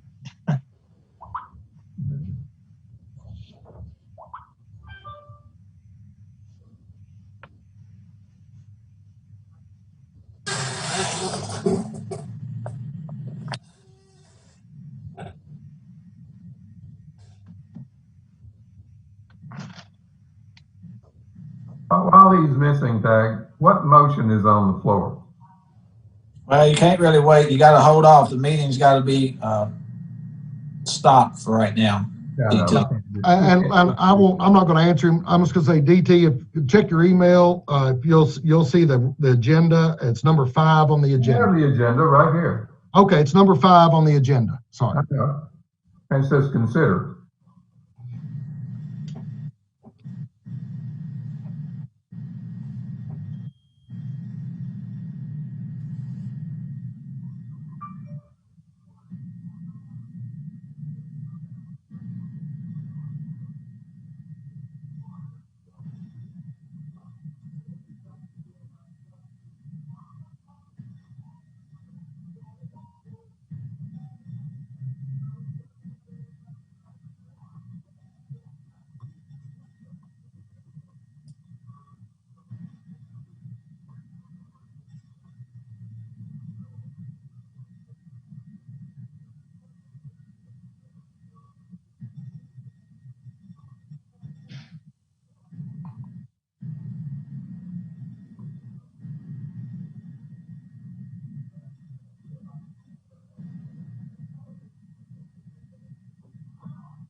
Has somebody called Marlon?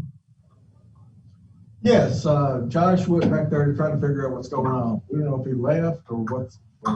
Yeah.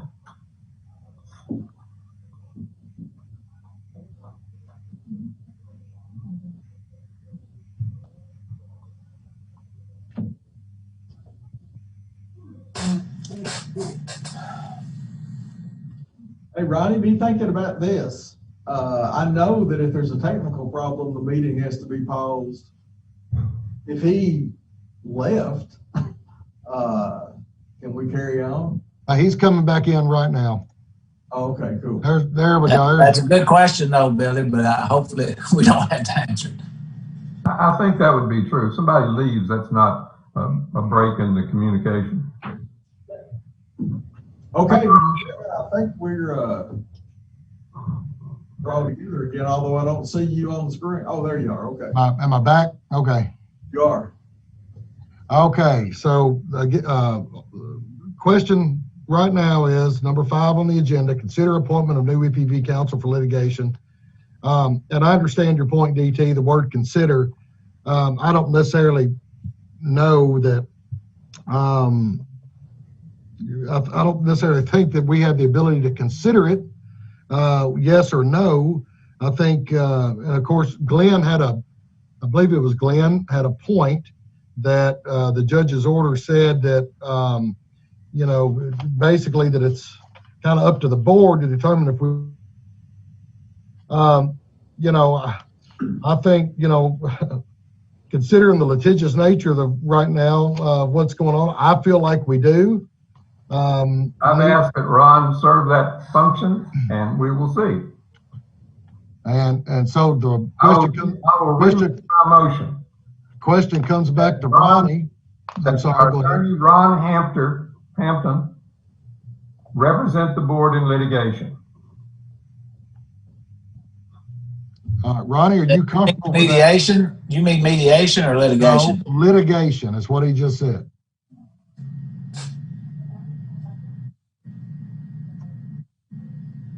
Litigation, Ronnie, is what he said. Are you comfortable in that position? Do you feel like it puts you into a position ethically?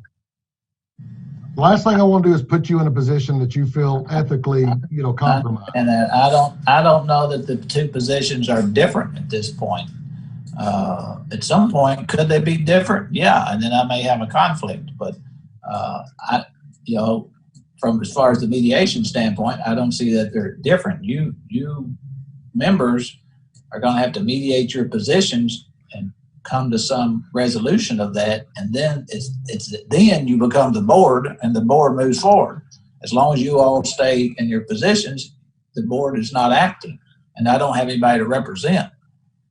Well, again, we're talking about the EPB being represented in case of litigation. It says not mediation. We're not talking about the mediation here. We're talking about future, any possible litigation. Y'all need to move past the mediation. That's not what this whole issue Yeah, is. let's pretend we didn't even have There's mediation. a motion on the floor. I know Obviously needs some clarification. we're still in debate. We're still discussing. My position's not changed, Tag. I feel comfortable. I don't know that the board has ever had an attorney on a long-term basis. I know you talked about this 17, but when the issue came up with bankruptcy and you know, the current, and you hired Mr. Backard, which was a very good choice. The other firm was not employed for that service. You hired counsel that was specializing in bankruptcy, and that may be my advice if and when that ever happens. You know. Okay. So you could recommend an attorney at that time if we needed one. Is that right, Ronnie? If I felt like that was what was best for the board, I certainly would. Okay. So we got a motion. We got a second. Second. All those in favor of hiring Ronnie Hampton for EPB counsel, appointment of EPB counsel for litigation, signify by saying aye. Aye. Can I get a hand? Raise your hand, please. Aye. Okay, so we got 3. All right, motion passes. Number 6. Mr. Chairman, Consider mediation. Sorry. Ronnie, will you automatically make a filing with the court that you've been appointed, or I just want to make sure that we don't leave any piece out with the court? Okay, I can, enter my appearance. I've never entered my appearance in this particular litigation, although I've attended, and I think the judge is aware that I represent. I don't know if he makes the distinction between the board or the EPB, but I can enter an appearance. So because I haven't been included, I've seen a few emails, but I've not really been included because that was one of your comments, I think, in your your introductions or your summaries that you gave us for the meeting tonight. I have not been included in the scheduling of anything. So, but I'll make that work. So that's not a problem. Well, and so that's a nice segue, Ronnie, right into number 6. Consider mediation and other orders from the circuit court.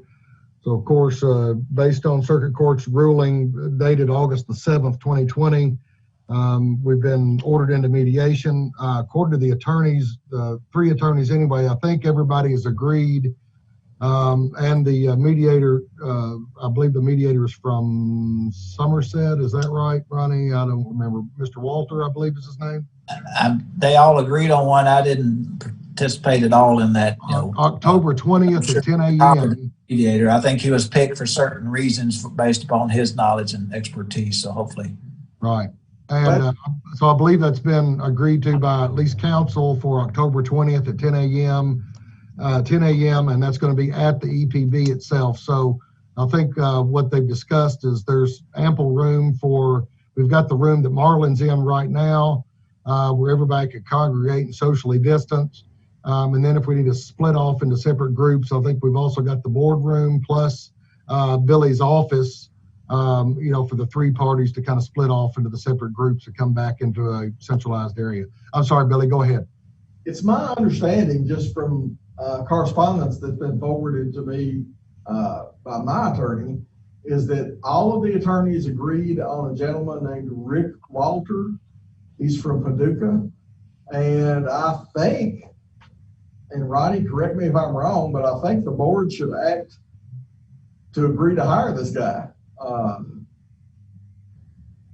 So it's on the Question is, who is paying this? Are all the litigants paying a share? The general rule is that the litigants share that, if it's 3, it's divided 3 ways, 2 divided 2. That's generally the way mediation operates. What kind of cost are we talking about?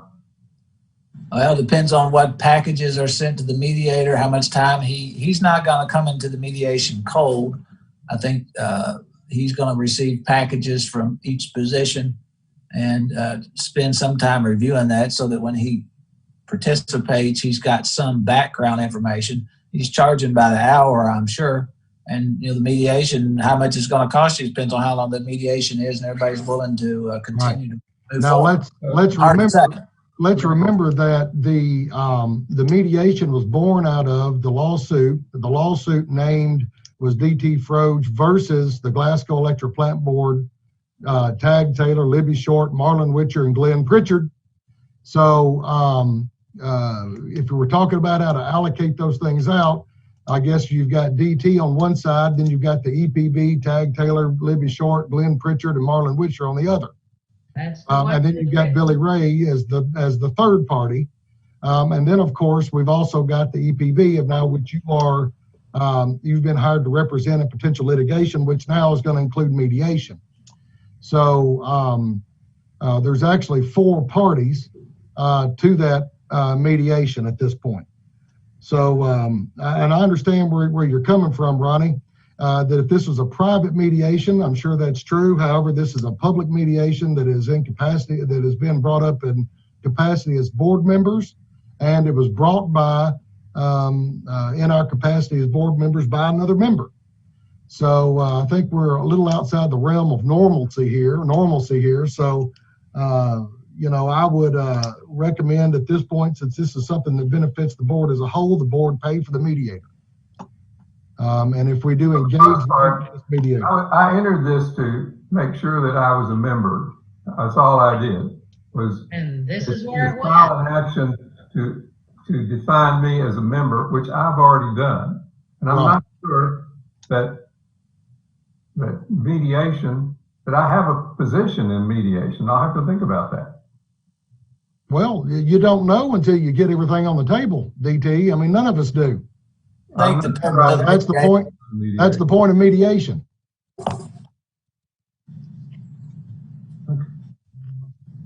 My purpose for hiring attorneys was to assure that I was a member of the board, which was ruled. And I'm not sure that I have a position on most of these issues, but we'll see.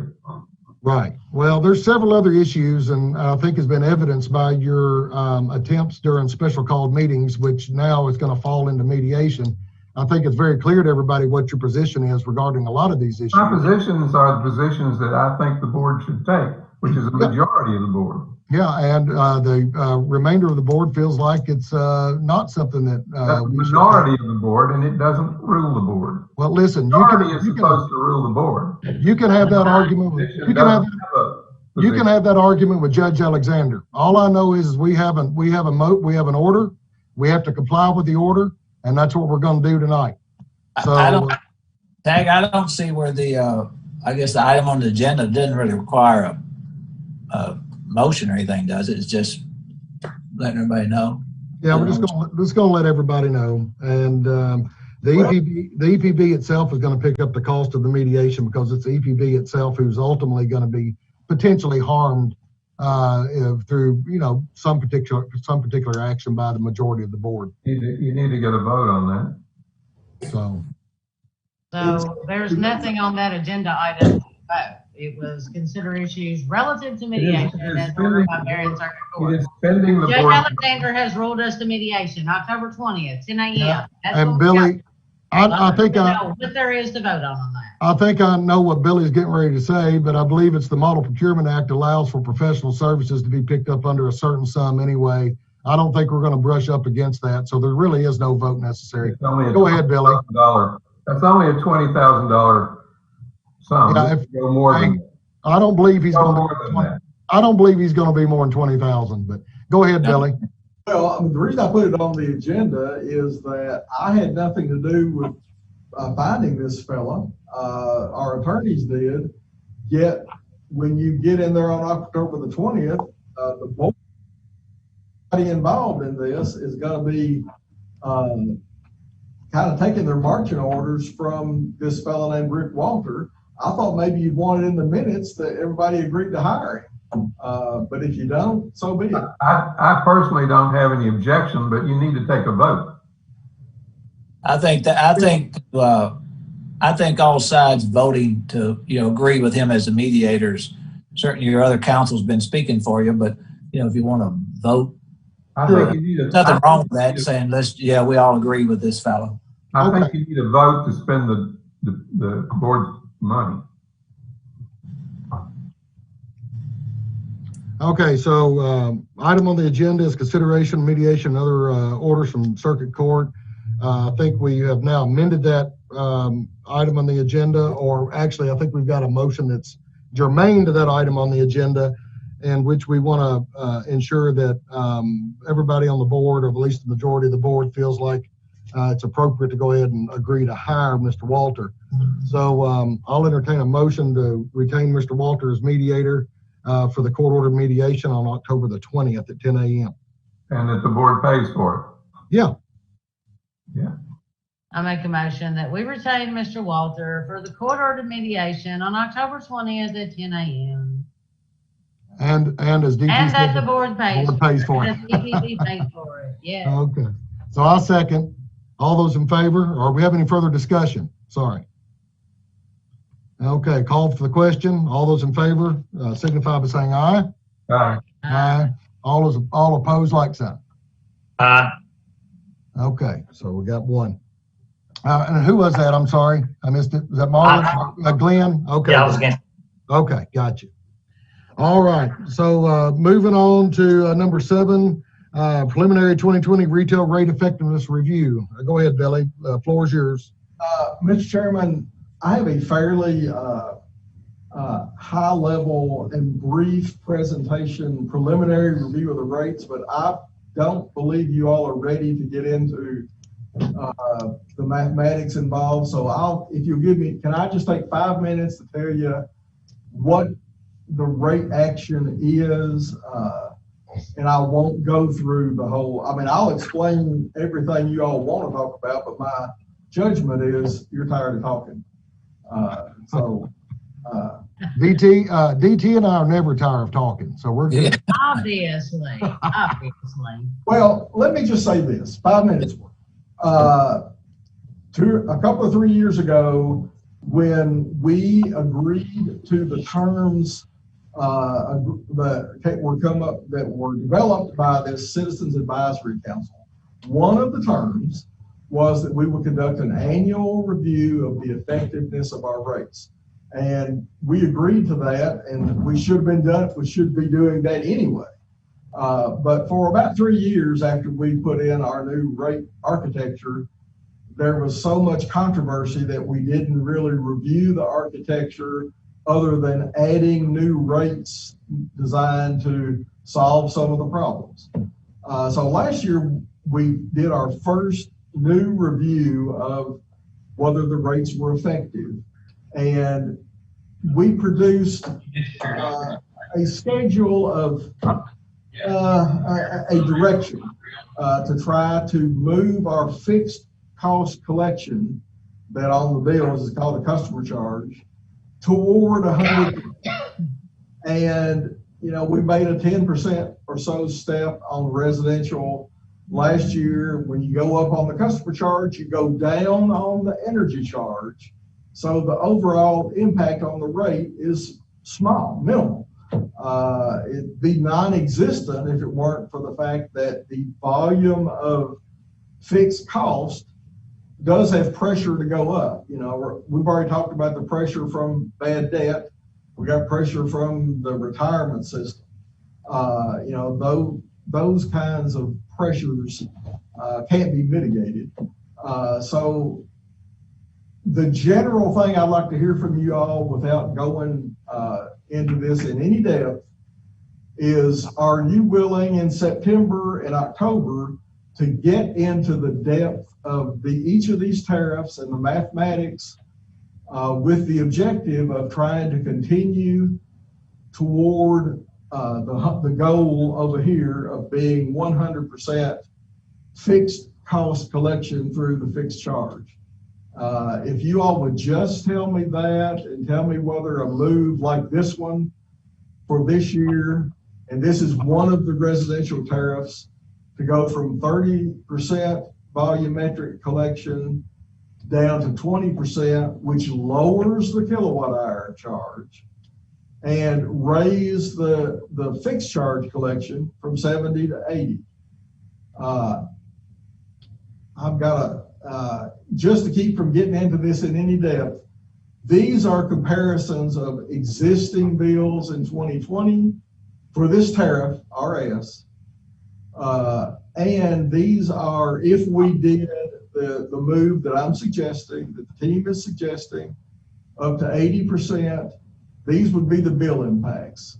For example, on the overall average bill right now in RS, it's $132. Doing what we're talking about would change it to $132.58. But that includes a sizable increase in the customer charge and a sizable decrease in the energy charge. So the bottom line, what it says on your bill that you owe, is very little changed. If I could just hear from you that you're willing to pursue that, we'll spend the hours to develop a detailed presentation on all of the different tariffs for you to consider in September either act in September or consider it some more and act in October. But the objective, as I showed on my earlier slide, is to make these changes on January the 1st. And to do, you're all days approval, which is not going to happen overnight. So it really you all ought to give me the high sign if you're going to in September, so that I can make it effective January the 1st. If you can give me just that feel, I won't go through a bunch of these numbers tonight when y'all are kind of worn down. Well, listen, there's always a balance between, price and reliability of the grid. And if one drops and you don't keep up and you've got cost, you've got to make cuts in other places, and that affects reliability. So, I think we need to look at all proposals that are on the table for sure and see what that looks like. I'm all for something that protects us in a declining kilowatt hour, environment, and which has really a minimal increase in charge to the end user. So to me, I'd like to go through the exercise. Can't speak for everybody else. I mean, this is just part of business. I remember doing this last year. I mean, it's just part of yearly business. It has to be taken care of. So yeah.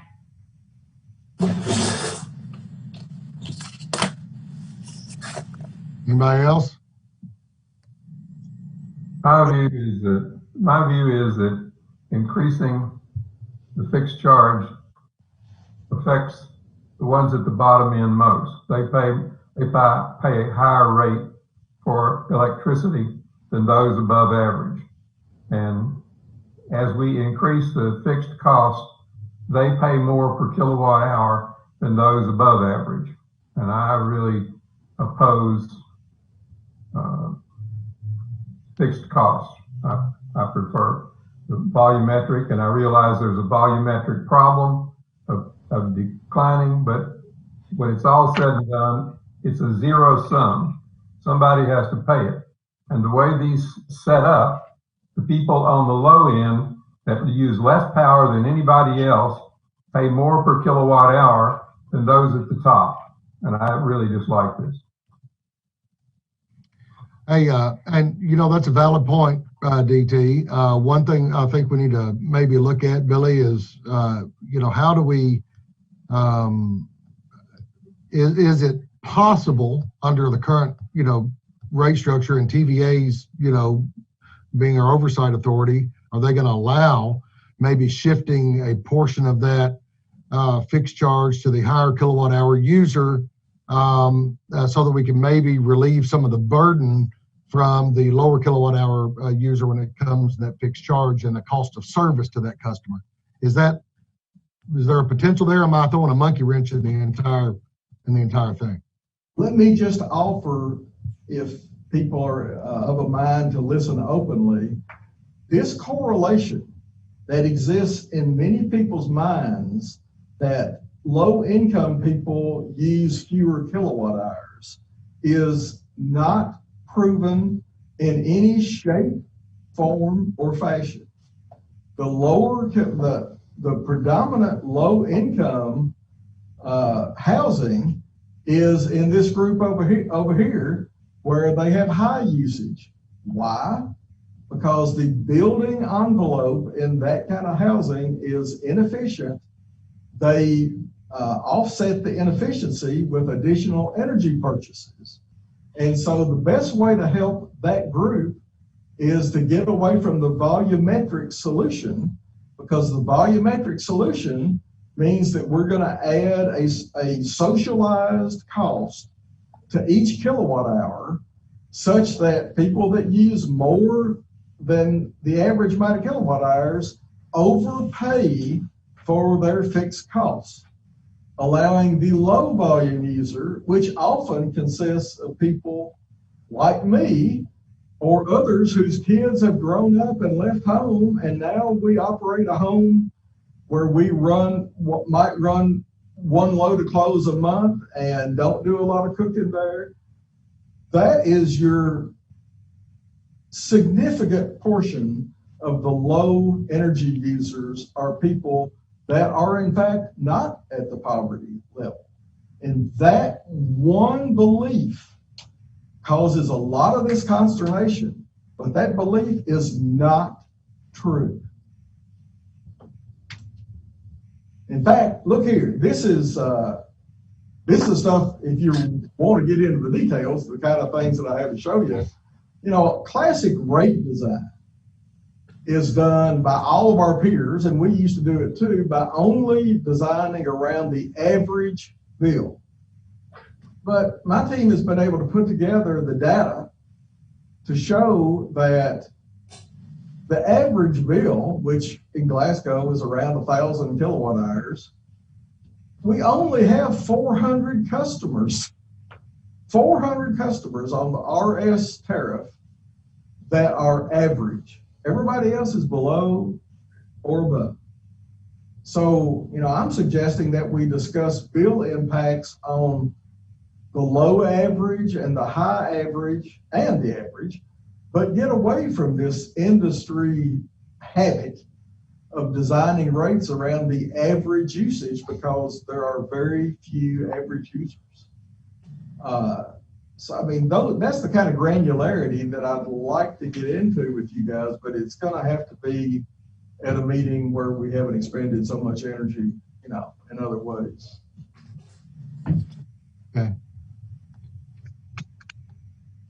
So we want to get a commitment from us to, basically you're asking for us to at least listen to what you have to say before you expend a bunch of energy on it, right? The team man hours to develop this review for each tariff, because we've got 6 tariffs, 7.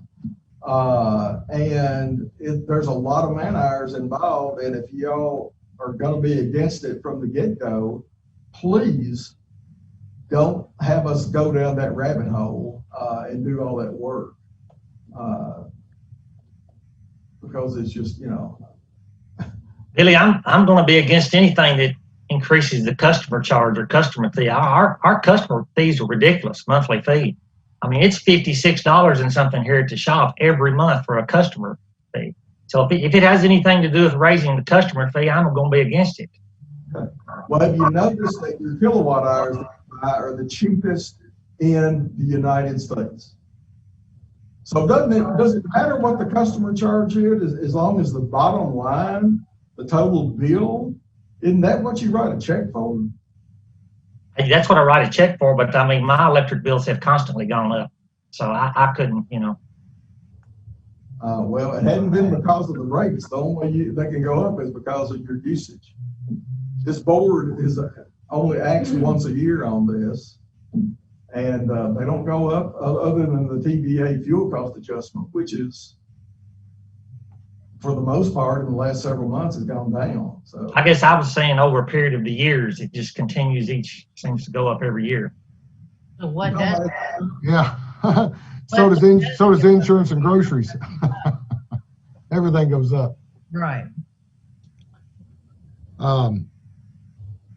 So anyway.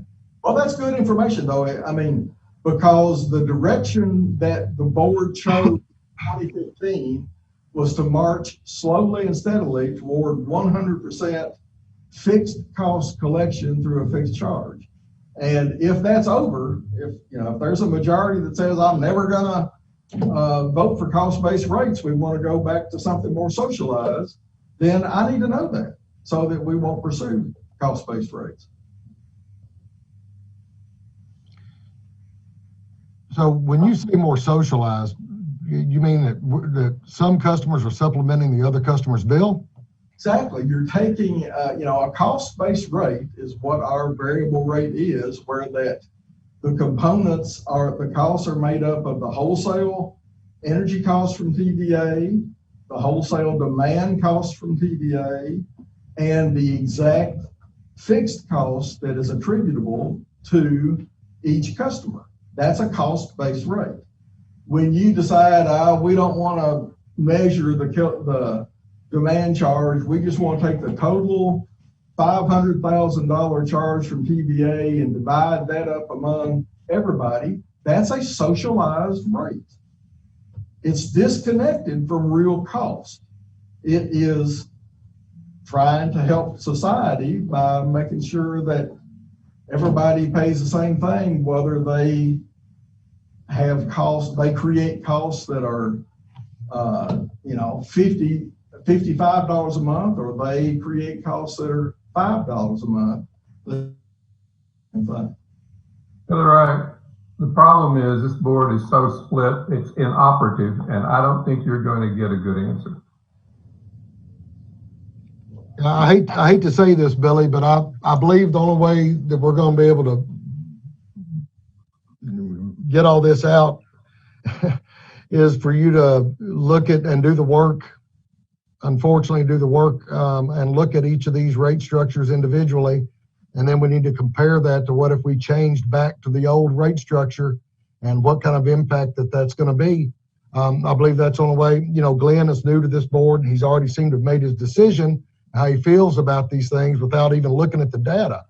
And I think maybe, just maybe, once the data is presented and it's shown, like most people that get on this board when they first get on don't have a clear understanding of how it all falls out monetarily. I think maybe that's the only way to really kind of show and illustrate that in a way that, everybody can fully grasp, is to show that side-by-side comparison between, how the two different types of rate structures work. And as to that, I mean, thank God for the foresight of past boards, because with COVID, I would hate to see the impact of our financials if we were still on a totally volumetric rate. I mean, that would be just completely. We have survived because we've been moving toward cost-based rates. Right, exactly. And to address what you said about Glenn, look, I know what it's like to be a near member. I know what it's like to be put here because somebody wants you to do something for them. And I also know the pressure that comes with that. You're talking out of school now. You're talking out of school because you don't know why I'm here. No, I'm not talking out of school because I have not made my point yet. Well, you've already said enough. You're talking out of school. Before we get to smart parts, my point You don't know why I'm here. I don't know why you're here. My point is, if you come onto this board, I had preconceived notions before I came onto the board. But I felt it was my duty to educate myself thoroughly, not just on what would validate my preconceived notions. And when I did that, I started seeing a lot of things, and I had to change my mind on a lot of things because I was wrong on a lot of things. So the data and the homework is extremely important. And I wasn't trying to throw you under the bus. So, I mean, there's no reason to be so defensive.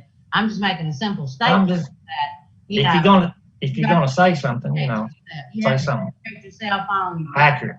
Be accurate if you're gonna say something. Well, hey, in Libby's defense, you did send a letter to this board calling several people names a few years ago. I sure did. It indicates how you feel about some of this. Come on, guys, let's quit this. As a member of this community, I had the right to do that. There's no.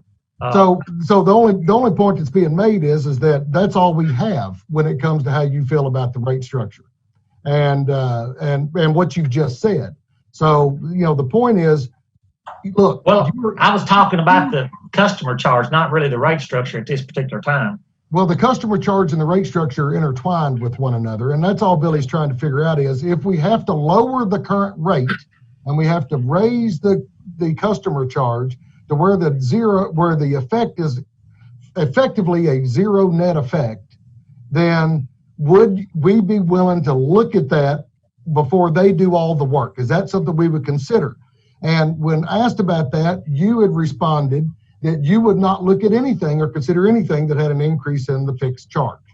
So what's being discussed right now is before we put forth all of this effort, and the staff goes through several weeks of putting all this stuff together, determining what that break-even point is so that it's a net zero effect and the lowest impact on our community, would we even as a board consider moving towards more into that rate structure, or are we just against it without even looking at it? That's what he's asking.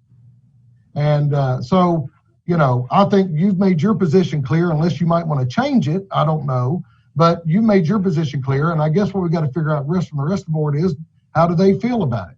Of course, I want to look at whatever is best for the community as a whole, that allows our customers, regardless of income level, because we can't consider income level when designing a rate structure. It's against the law.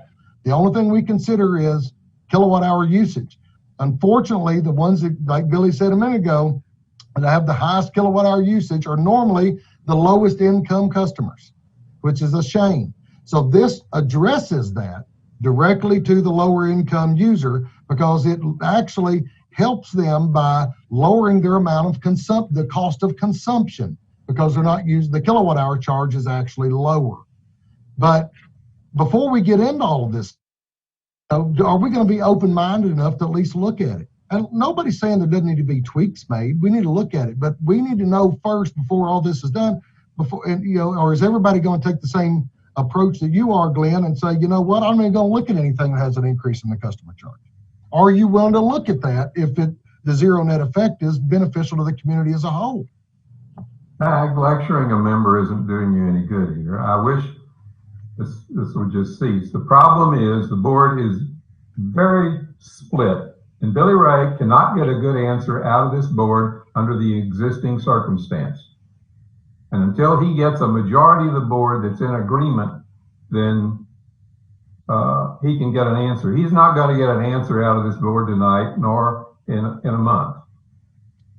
Well, Billy, I guess in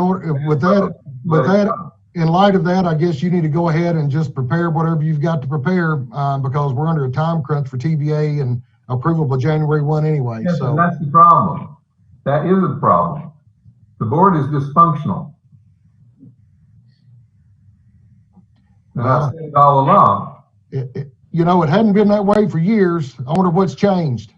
I do too. Okay.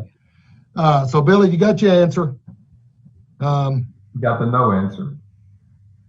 Yeah, I think what I got was that I should take a chance and, well, I mean, you all pay us to do hard work, and we'll just do it. And if it does not win your approval, then so be it. That's what your job is, and that's what my job is. That's right. Okay. This other stuff, it's mainly just informational. I'll just flash through it. You've already seen that. The FCA for September is going down a lot to one of the lowest levels it's ever been for September. In July, we burned 3 days, but still missed the peak. It's going to cost us about $27,000 on that miss. These new patterns of where people are and what's closed and what's open has really thrown a wrench in our crystal ballism on peaks, so it's been difficult. The collection on the coincident peak demand ledger, I call it, we're $34,000 behind for the year. We're going to look hard at how we come out in August. And part of that discussion that I just agreed to do on rate recommendations may include a bit of a tweak in what we're marking up the coincident peak demand in order to cover these misses. That's just informational. Now look, this is something that I really want you all to hear about. The TVA board is going to meet on Thursday, and they are going to consider two things that should interest us.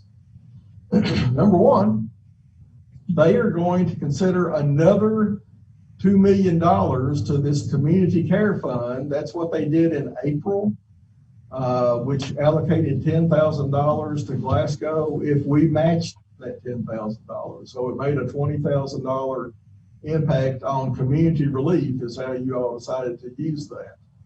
On Thursday, they're going to consider doing that again. So you all need to be thinking about how you might want to use that $10,000 again.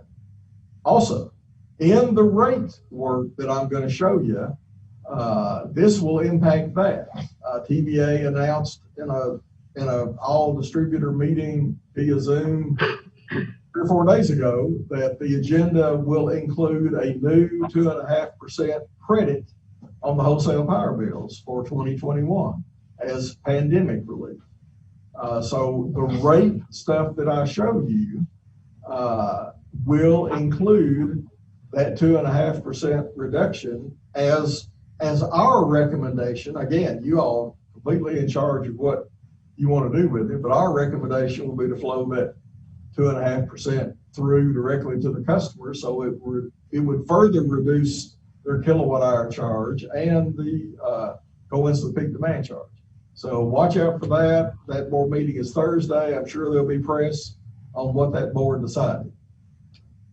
Finally, I'm putting this on here every month. Do y'all want to keep meeting like this, or do you council is doing where that we try to meet in person with masks on? Completely up to you. In person, for me. Well, so Ronnie's still here? Here, I'm here. I'll make sure you haven't flown the coop yet. No, Right now we're under, what are the rules right now for being able to meet in person? I would prefer to meet in person if we could, but I just want to make sure we're okay with it. you'd have to practice social distancing, of course, and comply with the safe to work restrictions.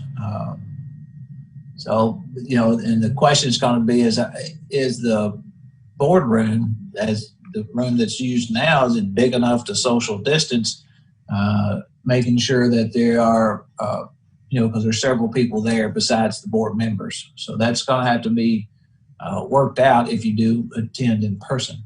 Can we do it? Can we do it both ways? As many want to meet in the room as they want to, and the others on Zoom? I think you run into a problem. I don't know if the city council does it that way or not, but I think if you're having a video conference, you're having a video conference. And, if you're meeting, I mean, certainly the public's not going to be able to attend. I mean, a group could be at one location and others be somewhere else. Well, yeah, that's sort of what we're doing now. Marlon's sitting at the EPB right now in a room, and those are made available. He couldn't be in that room, and anybody who wants to go down there to meet in person could. Some people are afraid of it. Yeah. And is there a mask requirement, Ronnie? I think there is a mask requirement. There's, and I'm not sure if the temperature stuff applies, when you take your temperature when you come in, and those type things. I would just have to make sure about the mask. Okay. It looks like we need to investigate it before we do it. Well, I mean, you hope there's going to be an end to it, but it doesn't. We had hoped before now it would have gotten better, but it's not gotten better. It's gotten worse. I mean, at this point, we'd be making a decision based on convenience, I guess, over public health or safety. But because, like you said, Ronnie, it's not gotten any better. So there's nothing that would trigger us being able to feel more safe, I guess you would say. But so you want to table this till and then just look at this again next month and kind of see where things are headed? I think that's a good idea because, with schools starting back in session, you got sports trying to kick back up. The governor, everybody's worried about what orders the governor's going to issue. So potentially there could be another order coming out of the governor's office, prior to the next meeting anyway, that's going to shut it down a little closer. I do want to report to you on the disconnects though, Tag, if everybody's finished. Yeah, that'd be great. I was just going to say, Marlon, looks like we're and Billy Ray, you can check this out to make sure you agree with him. It's the May 8th, 2020 executive order, section 6, that one is referring to the suspension of utility disconnects after it makes reference to the services being provided, which does include entities created by Chapter 96. We talked about that before, so we know we're included in this order. It says, furthermore, those entities shall waive the assessment of late fees for the duration of the state of emergency. So I think it does address late fees just as they did in the situation with the latest order. We agree with that. Yeah. Can't get any more clear than that, can you? No, that's pretty clear. So I think, we suspected it, but for sure it makes sense that it would go along with that, but it's clearly written in that order. So. Okay. All right. I believe that's it. I'll entertain a motion to adjourn. Motion. Second. We are adjourned. Thank you all very much.